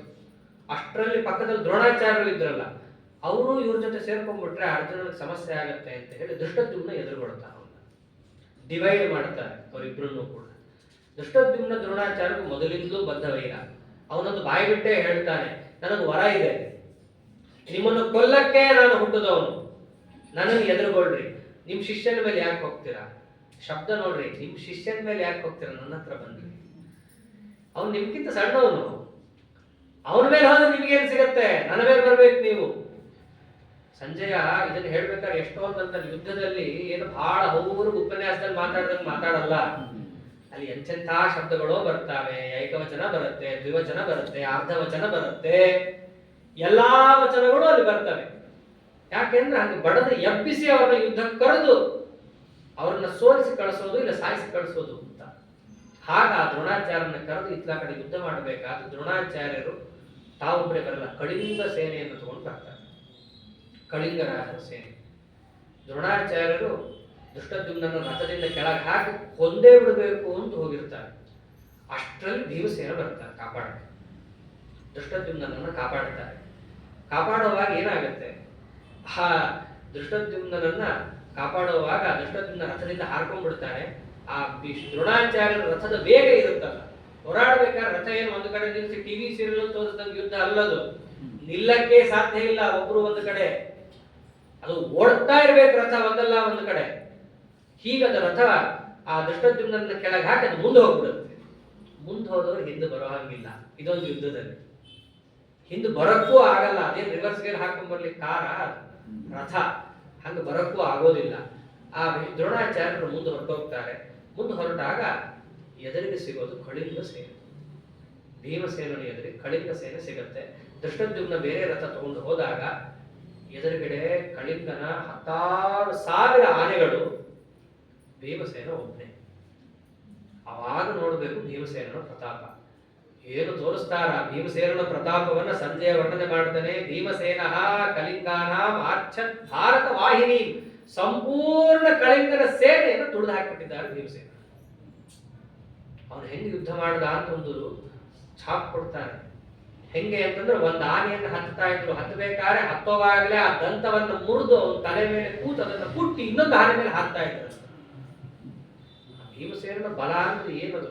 ಆ ಬಲಕ್ಕೆ ಇದೇ ಇಲ್ಲ, ಮಿತಿನೇ ಇಲ್ಲ. ಭಟ್ಟ ದರ್ಶನ ಮಿಥಮೇವ ನಿಹಿತಂ ದೇವಸ್ಯ ಭರ್ಗೋ ಮಹತ್. ಆ ಬಲ ಅಂತಂದ್ರೆ ಭೀಮನ ಬಲ, ಅದೇ ಶಬ್ದನೇ ಹಂಗೆ ಇರೋದಲ್ಲ, ಭೀಮ ಬಲ ಅಂತಾನೆ ಇರೋದು. ಎಲ್ಲಾ ಗದ ಗಿದ ಒಗದೇ ಬಿಟ್ರು, ಖಡ್ಗ ಬಿಸಾಕಿದ್ರು, ಶಸ್ತ್ರಗಳನ್ನು ಮುಟ್ಲೇ ಇಲ್ಲ. ಯಾರಿಗೆ ಬೇಕಾಗಲ್ಲ? ಯಾರಿಗೆ ತೋಳು ಬಲ ಇಲ್ಲ, ಅವರು ಇನ್ನೊಂದನ್ನು ಹಿಡ್ಕೊಂಡು ಮತ್ತೊಂದನ್ನು ಹಿಡ್ಕೊಂಡು ಇನ್ನೊಬ್ಬರ ಮೇಲೆ ಹೋಗ್ಬೇಕು. ಯಾರಿಗೆ ಸ್ವಯಂ ತನ್ನ ಭುಜದಲ್ಲೇ ಬಲ ಇದೆಯೋ ಅವನು ಇನ್ನೊಂದನ್ನು ಯಾಕೆ ಹಿಡಿಬೇಕು? ಅದನ್ನೆಲ್ಲ ಬಿಸಾಕಿ ಬಿಟ್ರು. ಸೀದಾ ತಾವು ತಮ್ಮ ಭುಜಬಲದಿಂದ ಅಲ್ಲಿ ಹೋರಾಡ್ತಾ ಇದ್ರೆ ಒಂದು ಆನೆ ಮೇಲೆ ಕಾಲಿಟ್ಕೊಂಡು ಅದನ್ನು ಗುದ್ದಿ ಆನೆಯನ್ನ ಸಾಯಿಸ್ಕೊಂಡು ಹೋಗ್ತಾ ಇದ್ದಾರೆ. ಎಷ್ಟು ಆನೆ ಬಂದರೂ ಅವ್ರನ್ನ ತಡೆಯಕ್ಕೆ ಆಗ್ತಾ ಇಲ್ಲ. ಕಳಿಂಗರಾಜನ ಮಗ ಸ್ವಯಂ ತಾನೇ ಬರ್ತಾನೋ ಶಕ್ರದೇವ ಅಂತ, ಅವ್ರ ಮೇಲೆ ಎಷ್ಟೊಂದು ಆನೆಯನ್ನ ಹತ್ಸಕ್ ಹೋದ್ರೆ ಆನೆಯನ್ನ ತುಳಿದು ಆನೆಯನ್ನ ಕೊಂದು ಹೋಗ್ತಾ ಇದ್ರೆ ಮನುಷ್ಯ ಶರೀರವನ್ನು ದಾಟಿಕೊಂಡು ಬರೋದೇ ಕಷ್ಟ. ಅಂತಹದ್ದು ಸಾವಿರಾರು ಆನೆಗಳನ್ನ ಕೊಂದು ಭೀಷ್ಮಾಚಾರ್ಯ ಹೋಗ್ತಾ ಇದ್ದಾರೆ. ರಕ್ತದ ಮಡುವಲ್ಲ, ರಕ್ತದ ಸಮುದ್ರನೇ ಆಗೋಗಿತ್ತಲ್ಲಿ. ಆನೆಗಳನ್ನ ಕೊಂದು ಅದರ ಮಧ್ಯೆ ಇವರು ಹೋಗ್ತಾ ಇದ್ರೆ ಕೆಂಪು ಕಾಣಿಸ್ತಾ ಇದ್ದಾರೆ ಭೀಮಸೇನ. ರಕ್ತ ಎಲ್ಲ ಹತ್ಕೊಂಡ್ಬಿಟ್ಟಿದೆ ಮೈಗೆ. ಅಷ್ಟು ಏನು ಮಾಡಕ್ಕಾಗಲ್ಲ, ಯುದ್ಧ ಅದು. ಯಾರಿನ ಒಂದು ಪನ್ನೀರು ಸೆಂಟು ಗಿಂಟು ಹಾಕಕ್ಕಾಗಲ್ಲ ಅಲ್ಲಿ, ಎಲ್ಲ ಮೈಗೆ ಹತ್ತೋದೆ. ಇಷ್ಟು ಇಲ್ಲಿ ಯುದ್ಧವನ್ನು ಮಾಡ್ತಾ ಇದ್ದಾಗ ಮುಂದೆ ಹೋಗ್ತಾ ಇದ್ದಾರೆ. ಕಳಿಂಗ ರಾಜನೇ ಎದುರು ಬರ್ತಾನೆ, ಅವನನ್ನು ಸಂಹಾರ ಮಾಡ್ತಾರೆ. ಸಂಪೂರ್ಣ ಕಳಿಂಗನ ಸೇನೆಯನ್ನ ಕೇತುಮಾನ್ ಮುಂತಾದ ಅವನ ಮಕ್ಕಳು ಎಲ್ಲರನ್ನೂ ಬಡಿತಾರೆ. ಅನಾಮತ್ತಾಗಿ ಭೀಮಸೇನ ದೇವರು ಒಂದು ಗರ್ಜನೆಯನ್ನು ಮಾಡಿದ್ರೆ ಸಾಕು, ಆ ಗರ್ಜನೆಗೆ ಆನೆ ಗೀಡು ಬಿಟ್ಟು ನಿಲ್ಲಿಕ್ಕಾಗದೆ ಅವರು ಹಿಂದೆ ಓಡ್ಲಿಕ್ಕೆ ಶುರು ಮಾಡ್ತಾರೆ. ಇದೊಂದು ಆನೆಯನ್ನು ಈಗಲೂ ನೋಡ್ಬೋದು. ತುಂಬಾ ಪಟಾಕಿ ಗಿಟಾಕಿ ಹೊಡೆದಿ ಆನೆ ಪಕ್ಕ ನಿಲ್ಲೋದೇ ಇಲ್ಲ. ಇವ ಆನೆಗಳೇ ಹೀಗೆ, ಇನ್ನ ಆಗಿನ ಕಾಲದ ಆನೆಗಳು. ಅದು ಭೀಮಸೇನ ದೇವರು ಕೂಗಿದ್ದು, ಸರಪಟಾಕಿಗೆ ಆನೆ ನಿಲ್ಲಲ್ಲ. ಇನ್ನ ಭೀಮನ ಘೋಷಕ್ಕೆ ಎಲ್ಲ ಆನೆಗಳು ತಮ್ಮ ಮೇಲೆ ತಾವೇ ಹೋಗ್ತಾ ಇದ್ದಾರೆ. ಆನೆ ನುಗ್ಗಿ ಬಂದ ಕೌರವರ ಸೇನೆ ಮೇಲೆ ಆನೆ ನುಗ್ಗಿ ಬಂತು, ಒಬ್ಬರ ಮೇಲೆ ಒಬ್ಬರು ಬಿದ್ದರು, ಅಲ್ಲೆಲ್ಲಾ ಪುಡಿ ಪುಡಿ ಆಗೋಯ್ತು. ಸಂಪೂರ್ಣ ಕಳಿಂಗ ಸೇನೆನೇ ಪೂರ್ಣ ನವಾವಶೇಷ ಆಗೋಗಿದೆ. ಆನೆಗೆ ಆನೆ ಎಲ್ಲರೂ ಬಿದ್ದೋಗಿದೆ. ಇಷ್ಟು ಯಾವಾಗ ಕಳಿಂಗನ ಸೇನೆಯೇ ಪೂರ್ಣ ಆಯ್ತೋ ಮತ್ತಲ್ಲಿ ಕಾಪಾಡಕ್ಕೆ ಭೀಷ್ಮಾಚಾರ್ಯ ಬರ್ಬೇಕಾಗ್ತದೆ. ಸುಮ್ಮನೆ ಎಲ್ಲರೂ ಭೀಷ್ಮಾಚಾರ್ಯ ಬೈತಾರೆ. ಸಂಪೂರ್ಣ ಕಳಿಂಗ ಸೇನೆಯನ್ನ ಕುಟ್ಟಿ ಇನ್ನೇನು ಭೀಮಸೇನನ ಮೇಲೆ ಭೀಷ್ಮಾಚಾರ್ಯ ಬಾಣ ಬಿಡಬೇಕು ಅನ್ನೋಷ್ಟರಲ್ಲಿ ಧೃಷ್ಟದ್ಯುಮ್ನ ಬಂದು ಏನು ಮಾಡ, ಸಾತ್ಯಕಿ ತಾನು ಬಂದು ಭೀಷ್ಮಾಚಾರ್ಯರ ಸಾರಥಿಯನ್ನು ಕೊಂದು ಬಿಡ್ತಾರೆ.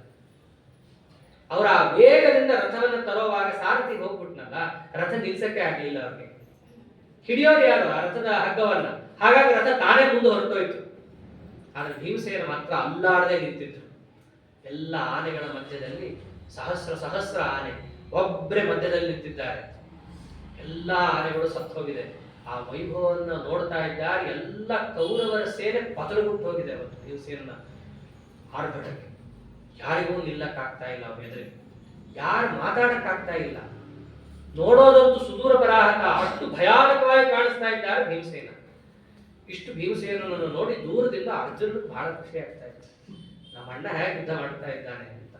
ಯಾಕೆಂದ್ರೆ ಮೊದಲನೇ ದಿವಸದಿಂದ ಒಬ್ಬರೇ ಯುದ್ಧ ಮಾಡ್ತಾ ಇದ್ದಿದ್ದು, ಪೂರ್ಣ ಮನಸ್ಸಿಗೆ. ಆ ಕಳಿಂಗ ಸೇನೆಯನ್ನ ಪೂರ್ಣ ನವಾವಶೇಷವನ್ನು ಮಾಡಿದಾಗ ಮಧ್ಯಾಹ್ನ ಆಲ್ಮೋಸ್ಟ್ ಮುಗಿದಿತ್ತು. ಅಷ್ಟೊತ್ತಿಗೆ ಎರಡನೇ ದಿವಸ ಅವಾಗ ಅರ್ಜುನ ಭೀಷ್ಮಾಚಾರ್ಯನಿಗೆ ಎದುರುಗೊಳ್ತಾನೆ. ಪುನಃ ಎದುರುಗೊಂಡಾಗ ಭೀಷ್ಮಾಚಾರ್ಯ ಏನ್ ಮಾಡ್ತಾರಲ್ಲಿ, ಪರಮಾತ್ಮನಿಗೂ ಬಾಣ ಬಿಡ್ತಾರೆ. ಎರಡು ಸಾಮಾನ್ಯವಾಗಿ ಬಾಣ ಬಿಡುವಾಗ ಅಂತಿಂತವರಾಗಿದ್ರೆ ಗುರಿ ತಪ್ಪೋದು ಅಂತ ಇರುತ್ತೆ. ಭೀಷ್ಮಾಚಾರ್ಯ ಅಂತವ್ರು ಗುರಿ ತಪ್ಪೋದು ಇಲ್ಲೇ ಇಲ್ಲ. ಹೊಡೆದ್ರೆ ಹೊಡಿಬೇಕು ಅಂತಲೇ ಹೊಡೆದಿರ್ತಾರೆ. ಇಲ್ಲಿ ಹೊಡಿಬೇಕು ಅಲ್ಲೇ ಹೊಡೆದಿರ್ತಾರೆ. ಆದ್ರೆ ಬಾಣ ಬಿಡುವಾಗ ಅರ್ಜುನನಿಗೆ ಅಷ್ಟೇ ಬಾಣ ಬಿಡದೆ ಯಾರಿಗೆ ಬಾಣ ಬಿಡುತ್ತಾರೆ, 3 ಬಾಣ ಪರಮಾತ್ಮನಿಗೂ ಹೊಡೆದು ಬಿಡ್ತಾರೆ. ಗೊತ್ತು ಯಾರಿಗೆ ಬಾಣ ಬಿಡಬೇಕು, ಗೊತ್ತು ಯಾರಿಗೆ ಬಾಣ ಬಿಡಬಾರ್ದು ಗೊತ್ತು, ಎಲ್ಲ ಗೊತ್ತಿದ್ದು ಹೊಡಿತಾರೆ. ಇದೇ ಮಾತನ್ನ ಕಡೆ ಭೀಷ್ಮಾಚಾರ್ಯ ಅಂತಾರೆ ಶರಶೈಯಲ್ಲಿ ಮಲ್ಕೊಂಡಾಗ, ಸ್ವಾಮಿ ನಿನಗೆ ಏನು ಅರ್ಪಣೆ ಮಾಡಿದ್ರು ನೀ ಅನಂತ ಮಡಿ ಮಾಡಿ ನನಗೆ ಕೊಡ್ತೀಯ ಅಂತ ಕೇಳ್ತಿದ್ದೆ, ನೀನ್ ಹಾಗೆ ಮಾಡಿದೆ. 3 ಬಾಣ ಬಿಟ್ಟೆ, ನನಗೆ ಎದೆ ತುಂಬ ನೀ ಬಾಣನೇ ಕೊಟ್ಟಿದ್ದೀನಿ ಅಂತ ಪರಮಾತ್ಮನಿಗೂ ಬಾಣ. ಆವಾಗ ಪರಮಾತ್ಮನ ಮೈಯಲ್ಲೂ ಕೂಡ ಅವ್ನು ಕಿತ್ಕೊಂಡಂತೆ ಕುದುರೆ ಹೊಡಿತಾ ಹೊಡಿತಾ ಒಂದೊಂದು ಬಾಣ ಕಿತ್ತಿ ಕಿತ್ತಿ ಕೆಳಗೆಸ್ದ ಅಂತ. ಭೀಷ್ಮಾಚಾರ್ಯ ಒಂಚೂರು ಸಿಟ್ಟೆ ಮಾಡ್ಕೊಳ್ಳೋದು ಪರಮಾತ್ಮ. ಹೀಗೆ ಅವೆಲ್ಲ ಮಾಡಿದಾಗ ಅರ್ಜುನಿಗೆ ಅವಾಗ ಒಂದು ಸ್ವಲ್ಪ ಕೋಪ ಬರುತ್ತೆ. ಯಾಕೆ ಇವೆಲ್ಲ ಮಾಡಿಸ್ದ ದೇವರು, ಈಗಲಾದ್ರೂ ಎದ್ದೇಳ್ತಾನೇನೋ ನಮ್ಮ ಅರ್ಜುನ ಅಂತ ನೋಡಕ್ಕೆ. ಅಲ್ಲಿ ತನಕ ಏನೂ ಮಾಡ್ತಾ ಇಲ್ಲ, ಈಗಲಾದ್ರೂ ನನಗೆ ಹೊಡೆದಿದನೋ ಎದ್ದೇಳೋ, ಈಗಲಾದ್ರೂ ಬರ್ತೆ ಹಾಗೆಯೇ ಇದ್ದ ಅರ್ಜುನ. ಅರ್ಧ ಮನಸ್ಸಲ್ಲೇ ಹೋರಾಡ್ತಾ ಇದ್ದಾನೆ. ಅರ್ಧ ಮನಸ್ಸಿನಲ್ಲೇ ಹೋರಾಡೋದು ಭೀಷ್ಮಾಚಾರ್ಯಗೆ ಅರ್ಜುನನ್ನು ಮುಟ್ಟಕ್ಕಾಗ್ತಾ ಇಲ್ಲ. ಅರ್ಜುನ ಅಷ್ಟರಲ್ಲೇನೆ ಹೇಗಿದ್ದ, ನಾಸೀತ್ ತತ್ರ ಪುಮಾನ್ ಕಶ್ಚಿತ್ ಸೈನ್ಯಸ್ಯ ತವ ಭಾರತ ಯೋರ್ಜುನಂ ಸಮನೇಶ್ವರಂ ಪ್ರತ್ಯುತ್ಯಾಯ ಕಥಂಚನ. ಅವತ್ತಿನ ದಿವಸ ಅರ್ಜುನ ಅರ್ಧ ಮನಸ್ಸಿನಿಂದ ಯುದ್ಧ ಮಾಡಿದ್ರು ಎದುರಿಗೆ ನಿಲ್ಲೋರು ಯಾರಿರಲಿಲ್ಲ. ಸಂಪೂರ್ಣವಾಗಿ ಆ ಕೌರವರ ಸೇನೆ ಭೀಷ್ಮಾಚಾರ್ಯ ದ್ರೋಣಾಚಾರ್ಯ ಯಾರೇ ಬಂದರೂ ಕೂಡ ಅವ್ರನ್ನೆಲ್ಲರನ್ನೂ ಹಿಮ್ಮೆಟ್ಟಿಸ್ತಾ ಇದ್ದಾನೆ. ಸಂಜೆ ಆಗೋಗಿದೆ, ಕಳಿಂಗ ಸೇನೆಯನ್ನು ಕಳ್ಕೊಂಡಿದ್ದಾಗಿದೆ. ದುರ್ಯೋಧನ ಅಂತೂ ಪೂರ್ಣ ಆಳ್ತಾ ಇದ್ದಾನೆ ಎಲ್ಲೋ ದೂರ ಕೂತ್ಕೊಂಡು. ಇವರನ್ನು ನಮ್ಮದೇ ಹಾಡಾದೆ, ಕಳಿಂಗ ರಾಜ ನನ್ನನ್ನು ನಂಬ್ಕೊಂಡು ಆನೆ ತಂದಿದ್ದ. ಇನ್ ಜಂಬೂ ಸವಾರಿ ಮಾಡಕ ತಂದಿದ್ದು, ಯುದ್ಧಕ್ಕೆ ಬಂದಿದ್ದು, ಸಾಯಕ್ಕೆ ಬಂದಿರುತ್ತೆ, ಸತ್ತ ಸಾಯ್ತಾರೆ. ಆದ್ರೆ ಹಂಗಲ್ಲ, ಅಳೋರಿಗೆ ಕಾರಣ ಬೇಕಾಗಿಲ್ಲ. ಮೊದಲನೇದು, ಅಳೋರು ಕಾರಣ ಸೃಷ್ಟಿ ಮಾಡ್ಕೊಂಡು ಅಳ್ತಾರೆ. ಹಾಗೆ ಅವನಿಗೆ ಮೊದಲಿಂದೂ ಒಳಗಿಂದ ಕುದಿತಾ ಇದ್ದ, ಏನೋ ಒಂದು ಸಿಕ್ತು, ಅದನ್ನ ಹಿಡ್ಕೊಂಡಿದ್ದ. ಭೀಷ್ಮಾಚಾರ್ಯ ನಿಮ್ ನಂಬ್ಕೊಂಡು ನಾವೇನು ಸಾಧಿಸ್ತಿಲ್ಲ, ಸೂರ್ಯಾಸ್ತ ಆಗ್ತಾ ಇದೆ, ಅರ್ಜುನ ಮೇಲ್ ಬರ್ತಾ ಇದ್ದ, ನಿಮ್ಗೇನು ಮಾಡಕ್ ಆಗ್ತಾ ಇಲ್ಲ, ನಮ್ಮ ಇಡೀ ಸೇನೆ ಹೋಯ್ತು, ಏನ್ ಮಾಡ್ಬೇಕು ಇವಾಗ? ಏನ್ ಮಾಡೋದಿದೆ? ಸೂರ್ಯಾಸ್ತ ಆಯ್ತು, ಸೇನೆ ವಾಪಸ್ ಕರ್ಕೊ ಅಂತ ಅಷ್ಟೇ. ಅವಕಿರ ಸೇನೆಯನ್ನ ವಾಪಸ್ ಕರ್ಕೊಳ್ಳೋಣ. ಈಗ ಎರಡನೇ ದಿವಸ ನಮ್ದಲ್ಲ, ನಾವು ಸೋತಿದ್ದೀವಿ. ಭೀಷ್ಮಾಚಾರ್ಯ ಒಪ್ಕೊಂಡ್ಬಿಡ್ತಾರೆ. ಎರಡನೇ ದಿವಸದಲ್ಲಿ ನಮ್ಗೆ ನಷ್ಟ ಬಹಳ ಆಯ್ತು. ಮೊದಲನೇ ದಿವಸ ಗೆದ್ವಲ್ಲ ದುರ್ಯೋಧನ, ಖುಷಿಯಾಗಿರು ಅಂತಂದ್ರೆ ಏನ್ ಗೆದ್ವಿ? ಇಬ್ರು ಹೋಗಿದ್ದಲ್ಲಿ ಇವತ್ ನೋಡ್ರಿ ಸಹಸ್ರ ಆನೆಗಳು ಹೋಗಿದೆ, ಕಳಿಕ ರಾಜನೇ ಇಲ್ಲ, ಒಬ್ಬ ಪ್ರಧಾನವನ್ನೇ ಕಳ್ಕೊಂಡಿದ್ದೀವಿ, ಒಂದು ತುಕುಡಿನೇ ಇಲ್ಲ ನಮ್ಮಲ್ಲಿ, ನೀವೇನು ಮಾಡ್ಲೇ ಇಲ್ಲ ಮತ್ತೆ ಹೇಳಿ ಮತ್ತೆ ಭೀಷ್ಮಾಚಾರ್ಯನ ಆ ಯುದ್ಧದಿಂದ ವಾಪಸ್ ಬರ್ಬೇಕಾದ್ರೆ ಮತ್ತೆ ಅವನ್ನ ಬೈದಿದ್ದಾನೆ. ಹೀಗೆ ಎರಡನೇ ದಿವಸದಲ್ಲಿ ಯಾರ ಮೇಲುಗೈ ಆಯ್ತು? ಪಾಂಡವರು ತಮ್ಮ ಮೇಲುಗೈಯನ್ನು ಸಾಧಿಸಿದ್ದಾರೆ. ಕೃಷ್ಣ ನೋಡ್ತಾನೆ ಇದ್ದ, ಇನ್ನಾದ್ರೂ ಹೇಳ್ತಾನೇನೋ ಪ್ರಾಣಿ, ಸರಿಯಾಗಿ ಮಾಡ್ತಾನೇನೋ, ಯುದ್ಧ ಆಡ್ತಾನೇನೋ, ಅಲ್ಲಿ ಇಲ್ಲಿ ಬಾಣ ಬಿಡ್ತಾ ಇದ್ದಾನೆ, ಸರಿಯಾಗಿ ಹೊಡಿತಾ ಇಲ್ಲ, ಮಾತಾಡ್ತಾ ಇಲ್ಲ ಪರಮಾತ್ಮ. 18 ಅಧ್ಯಾಯ 7 ಆಗಿದೆ. ಹಗಲೆಲ್ಲ ಉಪದೇಶ ಮಾಡ್ಲಿಕ್ಕೆ ಆಗಲ್ಲ, ಹೋರಾಡ್ತಾ ಇದ್ದಾನೆ. ಅಟ್ಲೀಸ್ಟ್ ಹೋರಾಡ್ಲಿ, ಏನೂ ಮಾಡಲ್ಲ ಅಂತ ಕೂಡೋದಕ್ಕಿಂತ ಏನೋ ಒಂಚೂರು ಬಾಣನಾದ್ರು ಬಿಡ್ತಾ ಇದ್ದಾನೆ, ಬಿಡ್ಲಿ ಎಂದು ಪರಮಾತ್ಮ ಬಿಟ್ಟಿರ್ತಾನೆ. ಆದರೆ ಅವನ ಒಳಗಿಂದ ಆ ಹುಮ್ಮಸ್ಸು, ಧೈರ್ಯ, ಶೌರ್ಯ, ನಿಜವಾದ ತನ್ನ ಪರಾಕ್ರಮ ಹೊರಗೆ ಬರ್ತಾನೆ. ಅದು ಬರಬೇಕು ಅಂತ ಹೇಳಿ ಪರಮಾತ್ಮ ನೋಡ್ತಾ ಇದ್ದ, ಮಾತಾಡ್ತಾ ಇಲ್ಲ. ಎರಡನೇ ದಿವಸ ಅಸ್ತ ಆಯಿತು. ಎರಡನೇ ದಿವಸ ಅಸ್ತ ಆದಮೇಲೆ ಮುಂದೆ ಯಾವ ರೀತಿಯಾಗಿ ಮೂರನೇ ದಿವಸಕ್ಕೆ ಪರಮಾತ್ಮ ಚಾಲನೆ ಕೊಟ್ಟ, ಅರ್ಜುನನನ್ನ ಹೇಗೆ ಮತ್ತೆ ಬಡಿದೆಬ್ಬಿಸ್ತಾನೆ ಇತ್ಯಾದಿ ಭಾಗವನ್ನ ನಾಳೆ ದಿವಸ ನೋಡೋಣ ಅಂತ ಹೇಳ್ತಾ, ಅದೇ ಕಥಾಭಿಪ್ರಾಯ ಶ್ರೀಕೃಷ್ಣ ಹರಿಯೇ ನಮಃ. ಪರಿಪಾಲನೆ